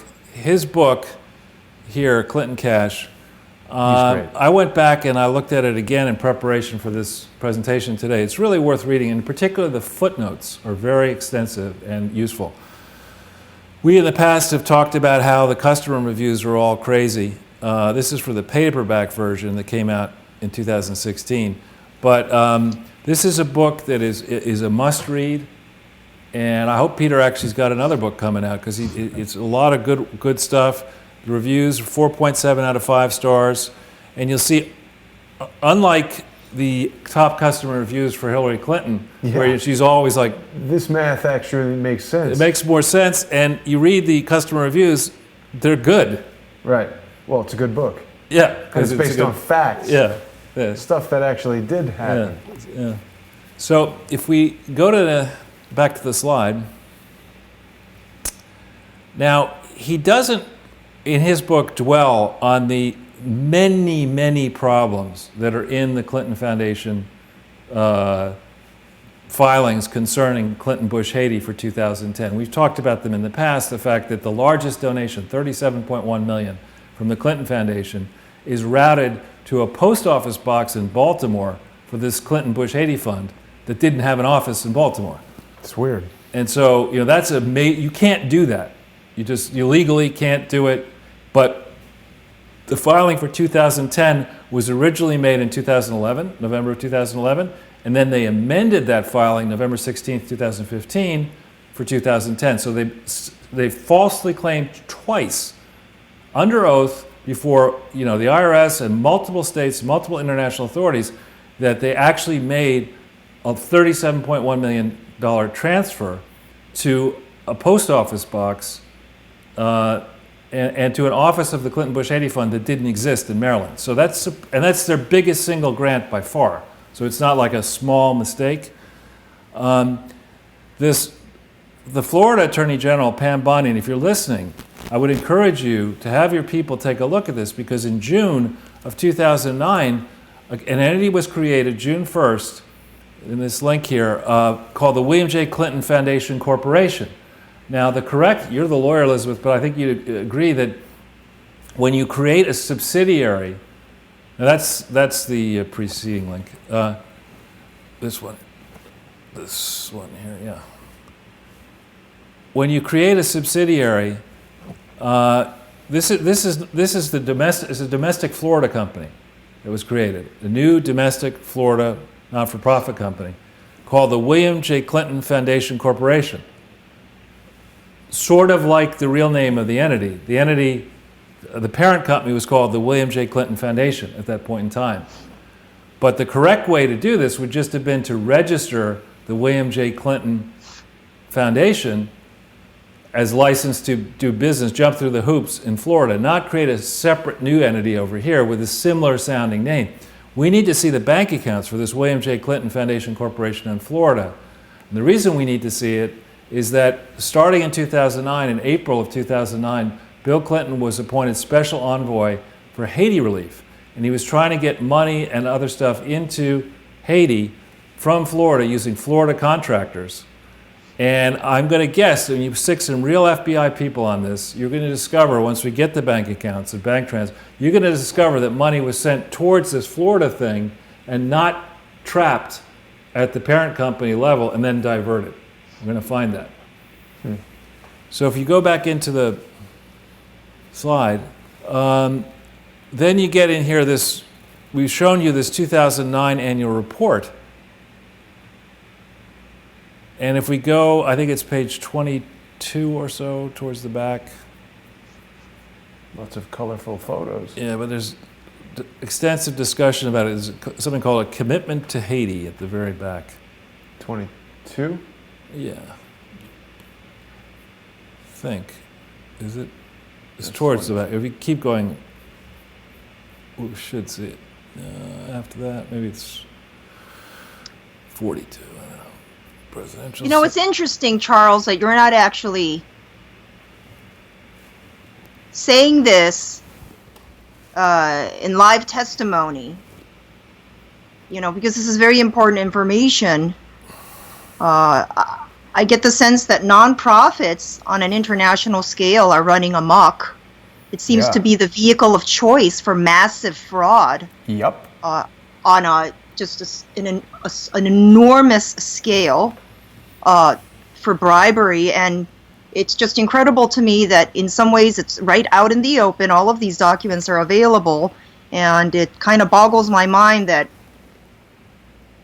this isn't being presented in an investigation. Well, exactly. Here we are. Well, you're front and center of the investigation, actually. Well, if we look at this page, on the upper right side here, we see that in the first paragraph here, the Clinton Foundation section, more than 100,000 individuals, since the January 10th earthquake, more than 100,000 individuals have donated more than $16 million to the Clinton Foundation Haiti Fund. There is no Clinton Foundation Haiti Fund. There never has been anything organized legally organized called the Clinton Foundation Haiti Fund. There was something called the Clinton Bush Haiti Fund. That was organized. But how did more than 100,000 individuals have donated more than $16 million to the Clinton Foundation Haiti Fund? How do we know? Typos? Huh? Typos? Well, and this is still out there. You know, this is the annual report, which is really a marketing document for the Clinton Foundation. Apparently, Pam Bondi and her people have decided that, you know, they're going to we'll get into this later, they're going to very happily have Corinne Brown, congressperson from Jacksonville, U.S. congressperson, report to jail, federal prison, this coming week for an $800,000 fraud. But you're going to let this thing, which is certainly the $16 million thing, is a complete fraud. Yeah. We don't know, you know, in what states these 100,000 individuals lived. We don't know what forms may have or may not have been filled out explaining the solicitation in each of these states and all the defects. So we go back into the slides. Then there's a company, I don't know if it would be a chaebol. It's called SAE and then -A, SAE Trading. Is that a chaebol? I don't think so. It doesn't ring a bell with me. Yeah, I think I don't know the scope of that. I think it's a textile company. Oh, and there's a billion of those. This is a pretty big one though. So it's over $1 billion in revenues. And anyway, this is a story by the now disgraced Brian Ross, you know, the same guy who had the little difficulties with his recent reporting. He's a disgrace. But don't hit that. Okay. Pause it. Oh, thanks. This article can be read later, but It doesn't allow me to pause it. all right, sorry. This article basically explains that SAE, That's a good name for a company. They should make tongue depressors. that SAE ended up a little bit further down. It talks about how SAE ended up putting up a textile factory or some kind of factory with the support of international organizations, I believe, maybe the U.S. and international organizations helping them, giving them some money so that they could use this factory in Haiti to send garments into the United States and gain substantial private benefits. And it also goes on to say that the chairman of this SAE company subsequently may have invested money personally in a firm called Black Ivy, which is kind of like Teneo, same kind of strategic advisory firm, where Cheryl Mills, who is a longtime associate of the Clinton family, had a primary role in organizing this Haiti relief. But after she left the State Department, or maybe as she was in the State Department even, an advisory firm was created, and this chairman of SAE may have invested in her advisory firm. None of this stuff is possible when when you're operating a charity. You're not allowed to mix, you're not allowed to take a charity and use it to advance the business interests of SAE, Cheryl Mills, other donors. You just cannot do that with a charity. Charles, you got to think outside the box. Right. Think outside the coffin. So we go back in to the slide there. When you look at a charity, the way an empowered IRS and empowered taxing authorities around the world would look at this is they'd say, all right, your tax-exempt purposes were what? Whatever they were. They were actually to operate a presidential library and archive in Little Rock, but now you're running around the world doing this other stuff. Let's look at how much money you spent on your tax-exempt purposes, and then let's compare that sum to how much private gain. And private gain is not simply financial gain or profit. It's the competitive edge, advantage, burnishing somebody's reputation. How much gain, private gain, was created, and how much of that private gain was appropriated by insiders, by trustees, by significant donors, okay? If you create more than insubstantial private gain collectively for the whole operation over the life of the charity, if that gain is more than insubstantial, a legal standard that has been held to be less than $1,000, Right. you're in deep trouble. Okay, and if you appropriate any of that private gain, you take it for yourself as a trustee, an executive, a donor, you get shut down. Criminal penalties. So the question is, who will do the investigation? Because if this is tax fraud by a charity that's based in the U.S., you would think it would be the IRS. But I lost faith in the IRS when news started filtering out that the IRS back in the Obama years were targeting certain types of organizations based on political motivations. Now that was very shocking to me, because the IRS should be like the DMV. Yeah. They should just do paperwork and process. So the question is, what organization has jurisdiction over the Clinton Foundation and all these very concerning events, and has the clout and the wherewithal to investigate it? Well, the answer to that question is the IRS has, in theory, been investigating the Clinton Foundation since July of 2016. Now, why they need so much time is beyond me, but they have, in theory, been doing that. Was it a real investigation? Well, That's the question. That's also a very good question. In addition, the FBI, we learned from Cheryl Atkinson's book, has investigations open since the summer of 2016. How active they may have been, how obstructed they may have been by headquarters, we don't yet know. We suspect that there are possibly Department of Justice, U.S. Attorney level, or perhaps grand juries open on this question now. And internationally, we believe that a number of countries have, for many months now, been keeping their eyes on this, waiting for the Trump administration to signal whether they were going to be serious or, continue the Obama practices of not looking under the rocks. So if we go to the next page,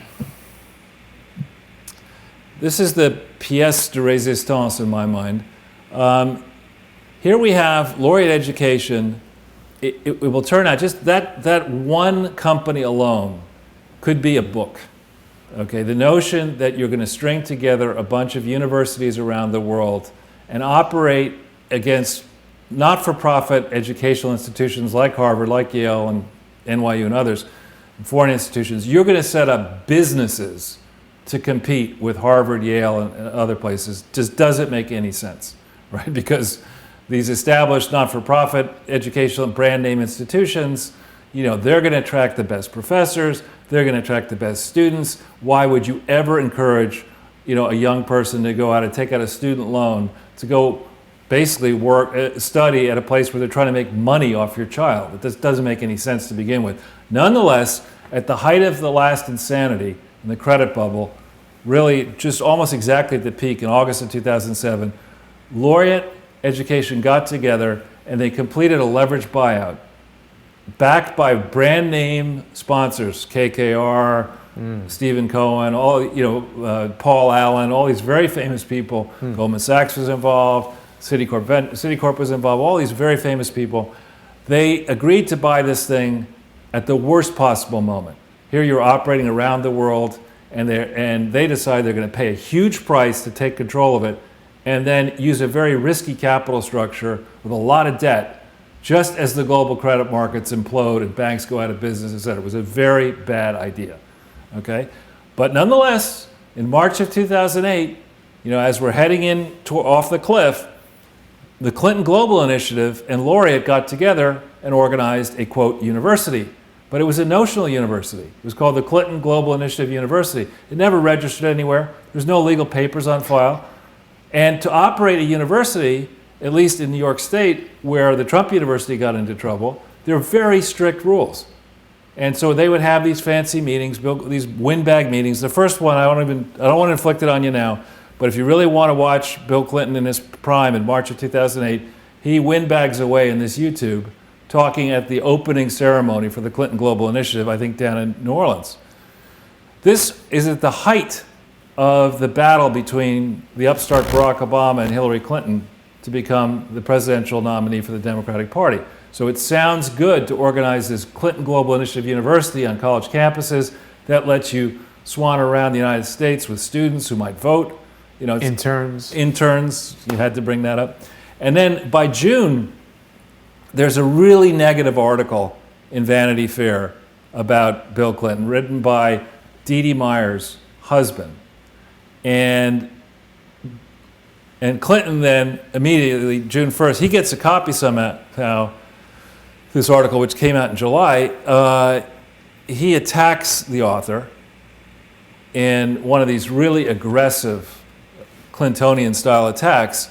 And it goes on and on and on and on. This is before Hillary concedes, days before she concedes. This negative hit piece comes out and Bill reacts to it. Then if we go back into the old slide. You don't need to hit that one, but this is a recent article here that one you had there. Yeah. On, of all places, NBC, August 23rd, 2016, really taking people through some of the problems. NBC, as usual, did not get to the real meat of the issue, but Bill Clinton began to be paid Huge amounts of money. In total, what we know about so far is $17.6 million for 5 years part-time work, more than the president of Harvard, more than the president of many large universities. For part-time work, this very sketchy entity, Laureate, is paying him $17.6 million. Of course, they don't disclose any of this on the foundation forms. Of course, the news comes out after, the full news comes out after the election results are known. But Hillary has the nerve to blast for-profit colleges while at the same time taking, in theory, half of the $17.6 million that Bill's paid for his part-time work when he's not speechifying or running around Little Rock. So if we go back into the slides. Now, in April, this is where it gets really interesting for Korea. In April, this is now 5 years into a deal. I come out of that world. What we would try to do is the average holding period for this type of a deal when things are going well is 2.5 years. You don't want to hold on to something for 5 years. Why? Because the longer you own something, if you're trying to get 25% rate of return, it's harder and harder to get that high rate of return the longer you hold on to something without getting a distribution. Just the math works against you. So here we are, 5 years into it, and the KKRs and others say, we want to get some money out of this thing, which has been a rocky road. So they announced there's initial public offering. And they say they're going to raise you don't need to pull it up. They say they're going to raise $750 million. But they're unsuccessful in doing it. There's choppy market conditions. So as Hillary is leaving Secretary of State, somebody convinces the International Finance Corporation, which is the World Bank holds sway over the International Finance Corporation. The United States has a lot to say about both entities. The International Finance Corporation announces here on the in January of 2013. Hillary leaves February 1st, 2013. So in the waning days of her tenure as Secretary of State, they decide to make the largest ever education investment, $150 million equity stake in Laureate Education. So the way we cynics on Wall Street would say, you couldn't sell this pig to the public. So what you did for $750 million, so what you did is you found a friendly trout over here, somebody who would, just give you some money so you could make it look as if the thing is working okay. You got the IFC to give you $150 million because the public wouldn't give you $750 million. Now they say it themselves, unprecedented equity investment. It's a very large investment. Generally, the International Finance Corporation, I don't think ever makes that large of an investment in an entity that's basically a U.S. company, right? Why are you investing in a U.S. company backed by KKR and Goldman Sachs and all these American banks? It doesn't make sense. And I would love to see, and I think the Senate and Congress and the FBI needs to see the paper file, which would have been in what? Those missing emails back and forth, which would explain, those damn emails, would have explained, how it came to be that the IFC would put $150 million into one company, and how does Korea figure into it? In addition to the IFC, which they made an investment directly of $100 million, then through a fund they controlled of $50, they managed to get Korea's sovereign wealth fund, the Korean Investment Corporation, to put $50 million into this. That's incredibly suspicious, And I contacted the Korean Investment Corporation. Of course, I got no response, but our FBI, our investigators need to understand how $200 million, $150 here and $50 to Korea, how it went into this pig, and what role Bill and Hillary Clinton and others in the Clinton Foundation and the Clinton orbit may have played in inducing the IFC and the Korean Investment Corporation to put money into this pig. They brought the lipstick. They brought the lipstick, you're right. So if we go back into the slides. It's interesting,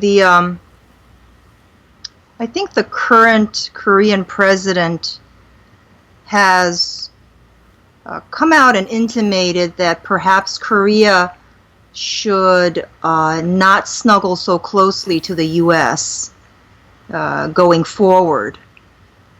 Because historically, South Korea has been an economic acolyte of the United States. But Charles, as you're bringing events like this up and and all of these concerning events is a global web of various NGOs, private industries, and government organizations where rules are not being followed. I think perhaps there's an awakening of sorts. It's interesting because the former Korean president, who is awaiting trial on corruption, that involves nonprofit organizations too. Her I guess her muse formed foundations. So Korea has their own Clinton Foundation to deal with. Okay, the former president's friend, who is not an elected official, not an appointed government official, she started foundations and started getting millions and millions and millions of dollars in donations from the chaebols. How odd. What's that song, Jason, you would know? Is it Who's Zooming Who? Don't have that queued up, unfortunately.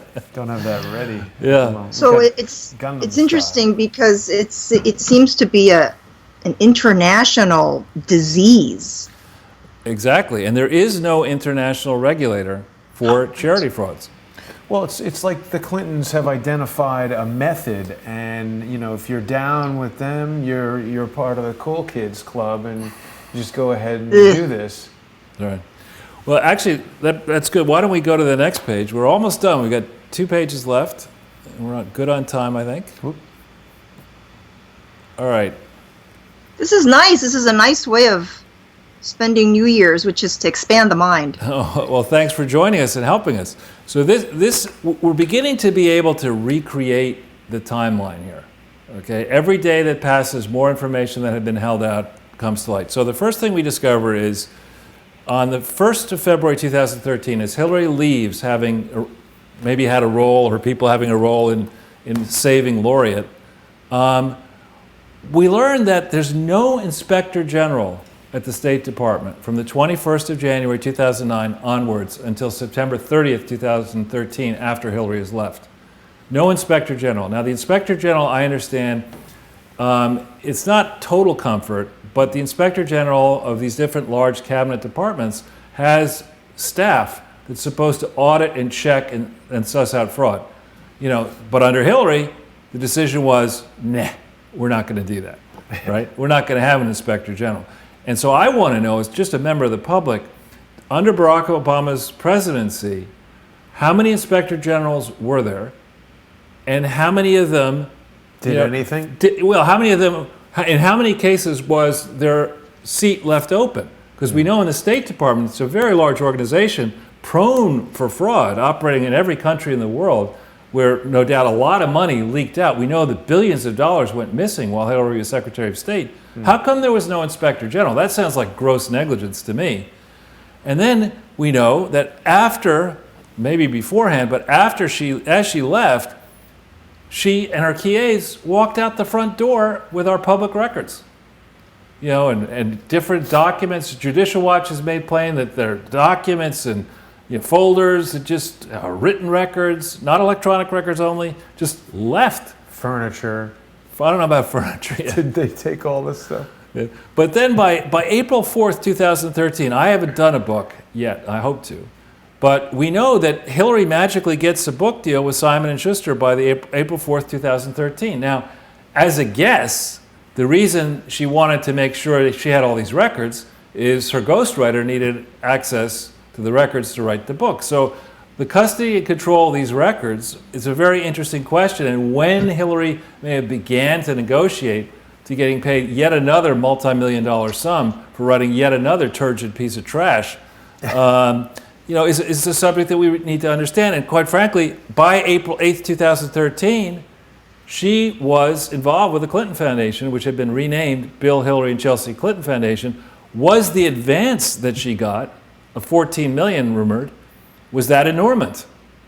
Right? Is she profiting as an insider from the activities of the Clinton Foundation?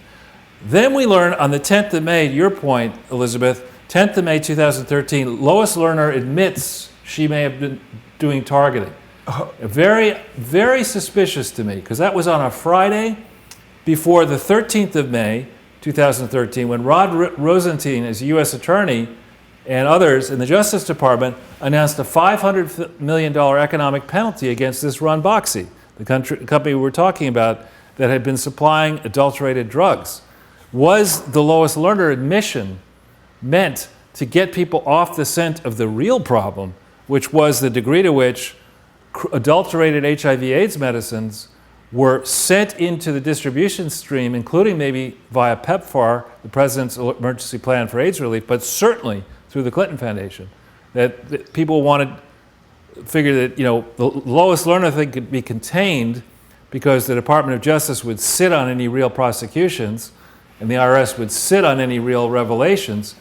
But if this Ranbaxy thing caught fire, that's something that really would have thrown the 2014 elections into a tizzy and certainly swung the presidential result against a Democrat. People admire your use of the word turgid. So by the 16th of August, the New York Times had issued a story on the 13th of August that called into question what may have been going on at the Clinton Foundation. It's one of the stories that caught my eye, actually, early on and caused me to think. I just filed it away saying, I saw the New York Times wrote a negative thing about the Clinton Foundation. That happened. That's pretty odd. They don't generally criticize the Clintons. So, but Bill then pens this incredibly deceptive and false and misleading response on the 16th of August, which is online. By the 2nd of November 2013, I don't know, Elizabeth, how much you know about charities, but a public charity, which is supposed to stand in the shoes of government, is different than the Gates Foundation. A public charity cannot be controlled by a family.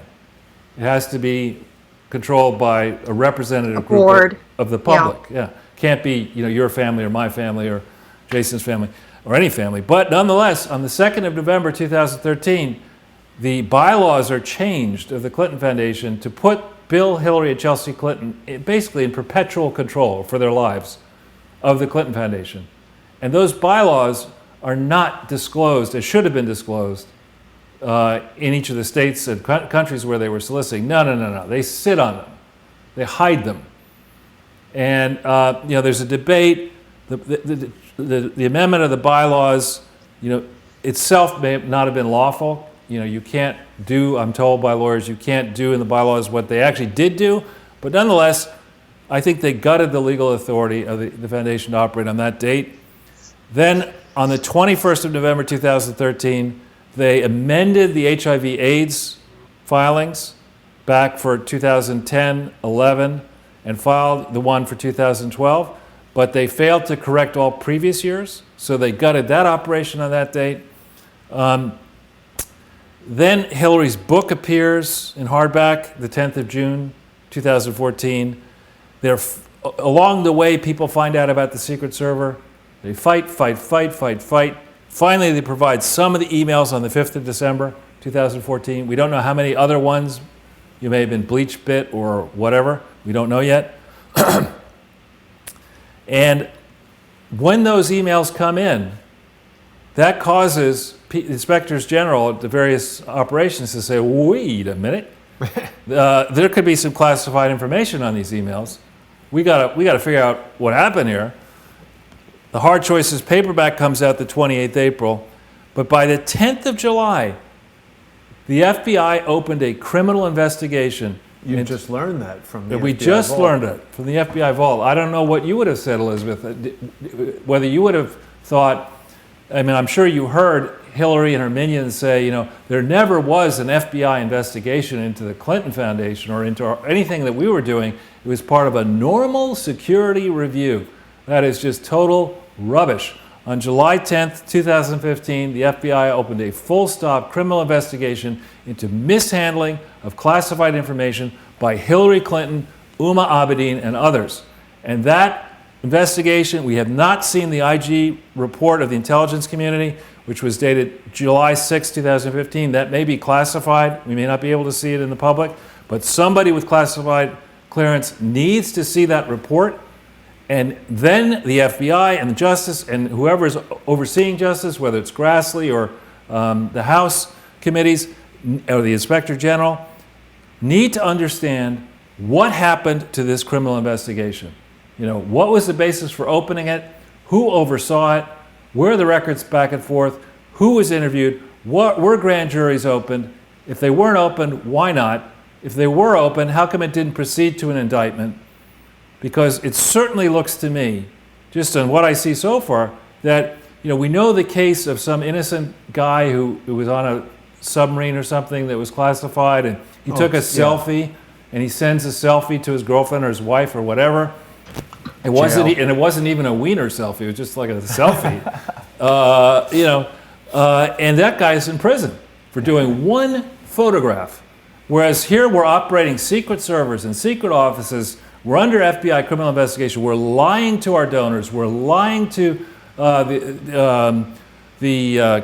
Bernie Sanders and O'Malley and other Democratic campaigns. We're lying to the voters. We're lying to the Republicans. We're lying to the journalists. We're lying, and we're obstructing justice because that's what we do. You think that sailor voted for Hillary? He can't vote. It's a felon. That's true. That's really a terrible situation. That's shameful. So if we go to the next and final page, we're doing this in record time, actually. Yeah. I'm 2 hours. Very good, Charles. I mentioned that Corinne Brown, who's 71 years old, so roughly the same age as Hillary Clinton, she was running for Congress for re-election in a special election in Jacksonville. And in July, I believe June-July timeframe, 2016, she was indicted in the middle of her campaign. She lost her election. She was subsequently convicted. She was sentenced to 5 years in federal prison. She pleaded, said, listen, I'm 71. I want to appeal this thing. Let me appeal it from home. Let me post bond. And the judge said, baloney. You report to jail this forthcoming week, i.e. after the first. Forthwith. You're going to prison. 71-year-old African-American Democrat woman for an $800,000 charity fraud. Now, we've shown the sentencing memo before. That's for the audience. That's the memo that the prosecuting attorney puts in to try to get the judge to see how, and the people to see how serious the crime was. It's 50 pages long. You could mark it up, and you could do a global replace and delete. Hillary likes the delete part, but not the replace part. And you put her name and the Clinton people's name in, replacing Corinne Brown's name. And the numbers. And the numbers are, Corinne Brown, 800,000, Clinton, 2.3 billion minimum. Corinne Brown, 5 years in federal prison, indicted, convicted in the middle of a campaign. Hillary Clinton, free as a lark. Okay? Now, these, we call them Gangnam, we call them Gangland Clinton charities. This is a crooked criminal conspiracy that I would argue goes back even before October 23rd, 1997, and they are a cancer on our vital nonprofit sector. We cannot let this example stand. We cannot let people who might be prone to taking the Corinne Brown model to the Clintonian level in a future moment. We can't have a precedent stand that it's okay to put Corinne away for 5 years, but let this massive international conspiracy go unpunished because we have Clintons involved. We can't do that. And what we see through all of this is that this unregulated globalism, this naked greed and corruption, what it does is it benefits, whether in Korea or in the United States, it benefits dynastic political families and the cronies that feed off them and support them. That's what it benefits. But it doesn't benefit Korea. It doesn't benefit America. It may, in theory, benefit the faculty lounges, who get supported by globalism and globalist projects, but it certainly doesn't benefit people who live in these countries. Now, there is, on the question of whether the Clinton Foundation did more good than harm, as Bill Clinton likes to say. First of all, that's not a standard that applies to charities. It doesn't matter that you may have done more good than harm. You're not supposed to do harm. It's also subjective. Yeah. Right. And we have we have this nest of vipers that feeds off this globalism. And there is a case study that you can look at your leisure here, how people bragged about they were helping the Clinton Foundation. We might hit this link here. This is a marketing puff piece. From memory, it's Paul Begala's firm, a political consultant, I think, talking about all the great work he did for the Clinton Foundation. There are only a few problems with it. This is in 2009, 23 November 2009. Okay, it seeks to address some of the world's most pressing challenges. The Clinton Global Initiative, formed illegally on the 4th of September 2009. This is 23 November 2009. The Clinton Climate Initiative, never organized anywhere. Okay? The Clinton HIV/AIDS Initiative, liquidated on December 31st, 2005. And then formed illegally on the 29th of September 2009. I mean, and this is a puff piece that this idiot is using to get more business, saying, based on what I did for the Clintons, breaking all kinds of laws, let me help you. It's amazing.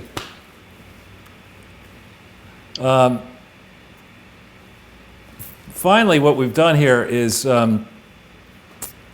we've got to get to a point. I was on with the great Lionel. I don't know if you know Lionel, Elizabeth. He's has a great podcast. Jason has come to meet him now, and I did a show recently where I'm taking this beyond just the Clinton Foundation to now beginning, with Jason's help, to address the Yales, the Harvards, the Gates Foundation, the Rockefeller Foundations that are supporting these frauds. And the way our legal system works is, if you illegally support a charity, if you provide money to something that you say is a charity, but it isn't a charity, and you're Harvard or you're Yale or your Gates Foundation, whatever, the laws are severe. In a strict interpretation of those laws, the IRS can go to Harvard or Yale and say, you know what? You've been doing this. This isn't one minor offense. You've been doing this for 20 years, 15 years, or whatever. You've lent your massive credibility to the Clinton Foundation HIV/AIDS Treatment Consortium, which never existed. And because you were not careful enough, this small fraud that could have been stopped in 2001 has morphed into an embarrassment on global scale. And we are going to now demand a gigantic penalty against you, which could include saying, you know what, Harvard, you've got enough endowment. Why don't you try competing against Laureate? They can do it. They're for profit. Why don't you be for profit? You'll lose your tax exemption. Okay, you'll be paying property taxes to all these communities. You've got a global brand. Okay, you don't need the benefit of tax exemption anymore, and you squandered your moral authority here by reaching into the tent, allowing these corrupt politicians to flourish, feeling perhaps that you should do this because it would protect you and get you your federal grant money. I mean, there's a big set of questions here to be asked. Jim Kim was president of Dartmouth for a number of years. He had to know about this. We talked, the head of the Clinton Global Initiative is the chairman of the board of trustees, or was the chairman of the board of trustees at Cornell. These big Ivy League schools, cannot say that they don't have people either on staff or, working as trustees or working for them who could have seen these problems. They are the people who write the books about best practices for operating charities. They had to know this. I mean, yeah, you would think. Well, those schools and they're nonprofits themselves. Exactly. So here's the good news. There's two pieces of good news. The first piece is we're actually almost finished with the presentation. And the second piece is I'm going to make a bold prediction here.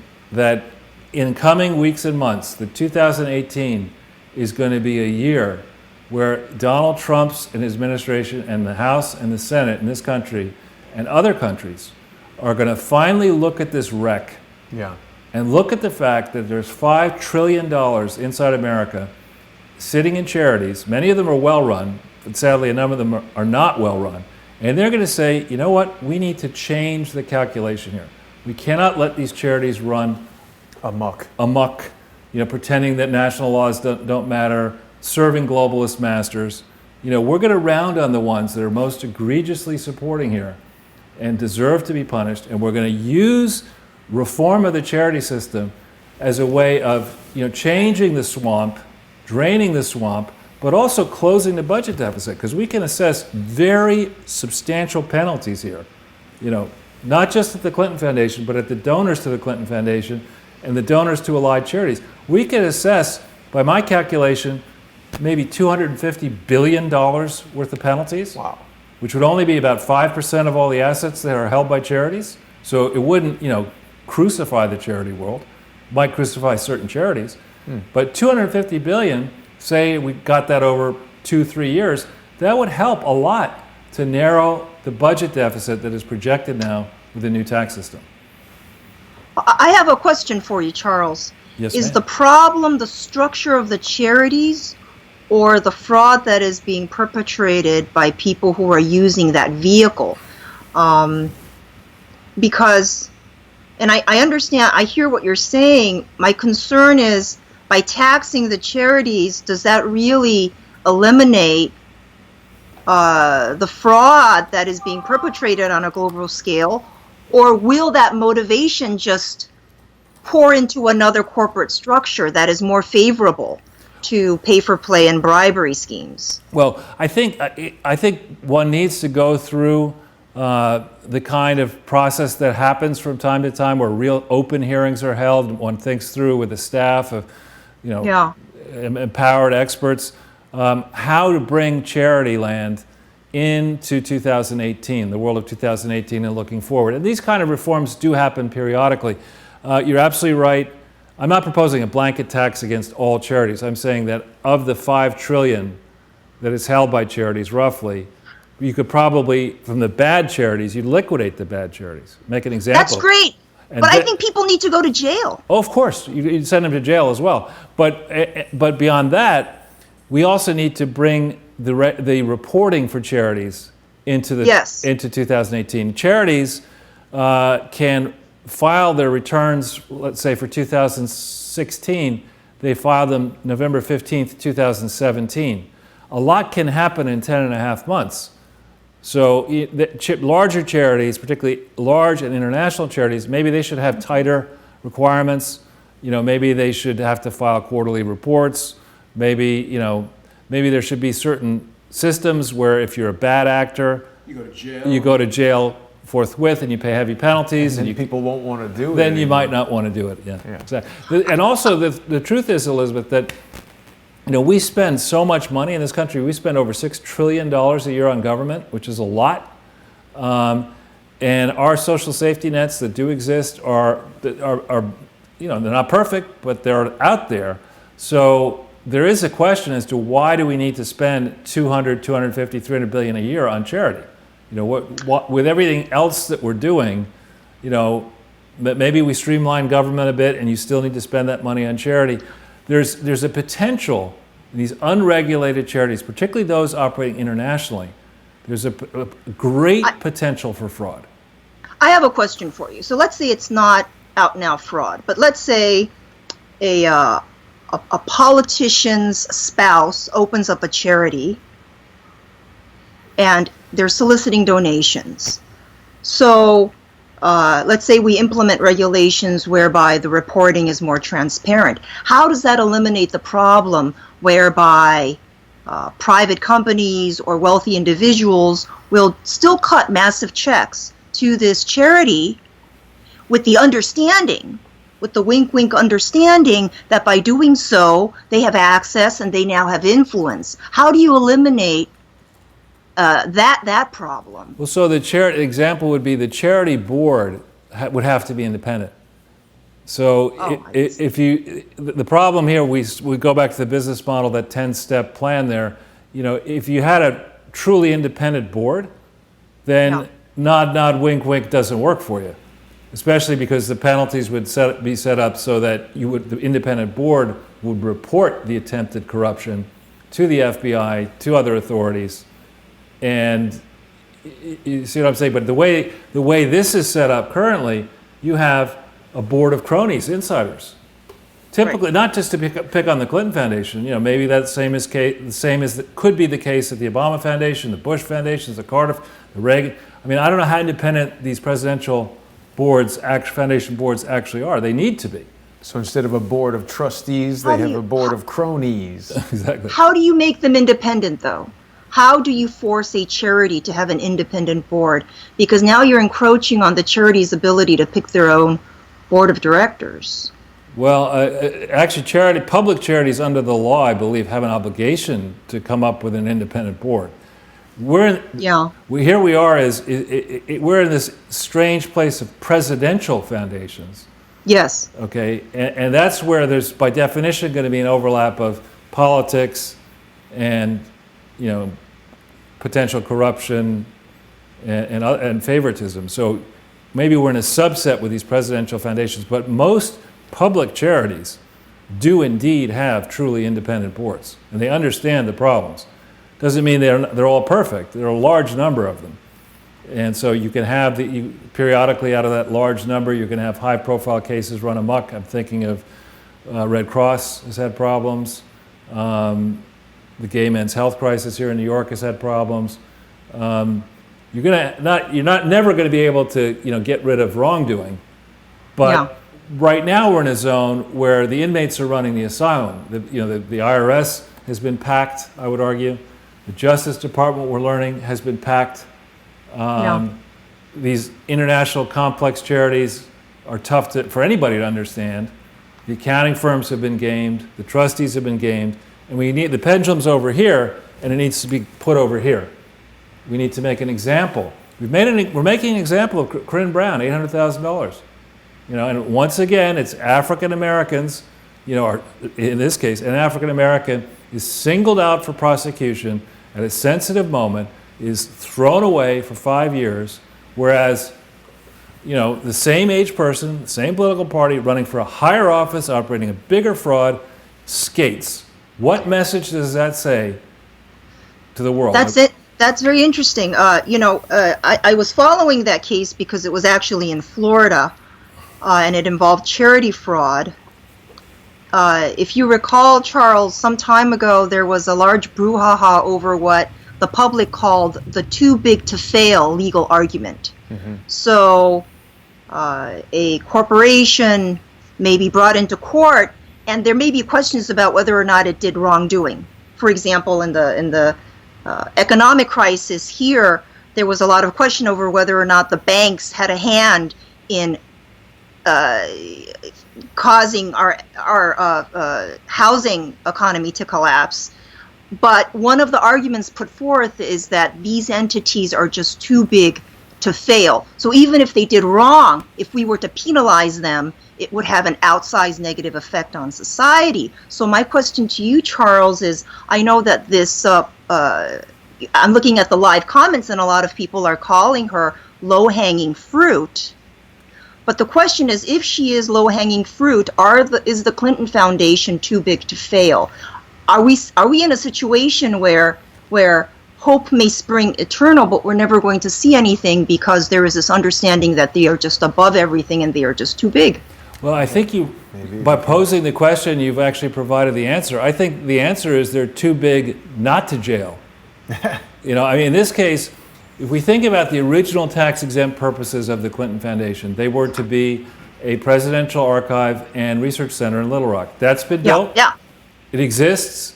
It's being run courtesy of a joint use and operating agreement that we always like to show our audience, that is hidden, not on the Clinton Foundation website, because if you saw it, you would realize this is a fraud.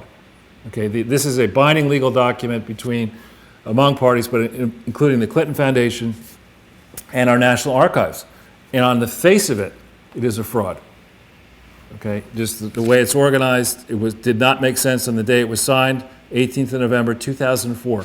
But the fact of the matter is there is this agreement, there is the building, the papers are in the building. If you shut the Clinton Foundation down, the existing fraudulent one down, people could still, I would argue it would be easier for the public to study these papers if you got rid of this fraud. And the papers are our property, they're in this building, it has been built, it has an endowment. You then would stop all these other baloney activities which were never approved correctly in the beginning. Yeah. And then you would go, and there's a lot of money around this process. There are a lot of people, deep pockets, who are available to be sued and to be assessed by various government authorities. It would send a powerful message that no one in this country is above the law, especially including the first couple in America where one was president and the other nearly became president. Right. It would send a And powerful Secretary of message. State. Powerful message. That would be definitely an important precedent to set, I would say. You know, Charles, it's been really just an incredible year here, producing videos and examining the crimes of the Clinton Foundation with you. Elizabeth, I want to thank you for joining us today. Oh, thank you for having me. I do want to apologize to King James. We wanted to get him involved, but we have sort of run out of time. So we'll revisit this with King James at a future date. We've got over 1,100 people watching us right now, Charles, and you know, the Crowdsource the Truth YouTube channel has 39,872 subscribers right there on YouTube.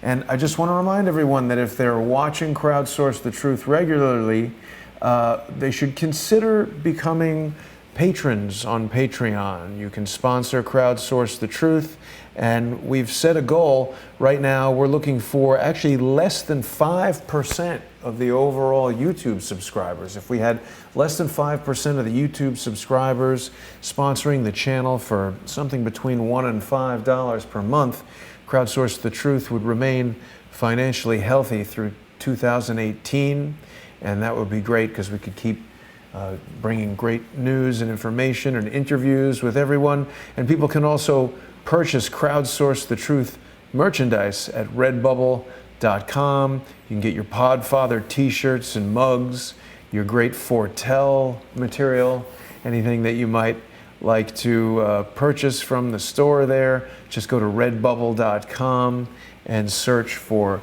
Crowdsource the Truth. And of course, people can make a one-time sponsorship payment by going to paypal.me/crowdsource the truth. I want to thank Elizabeth Beck very much for joining us today. I want to wish you and your family a really happy New Year, Elizabeth. Happy New Year to you too. And I apologize to King James. I'm wishing him a happy New Year as well. And Charles, happy New Year to you. I will see you in 2018, hopefully the year that they will hashtag lock her up. Lock them all up. Lock them all up. Happy New Year, everyone. Thanks for watching. We're taking the day off tomorrow, so we'll see everybody next year. Very good. All right.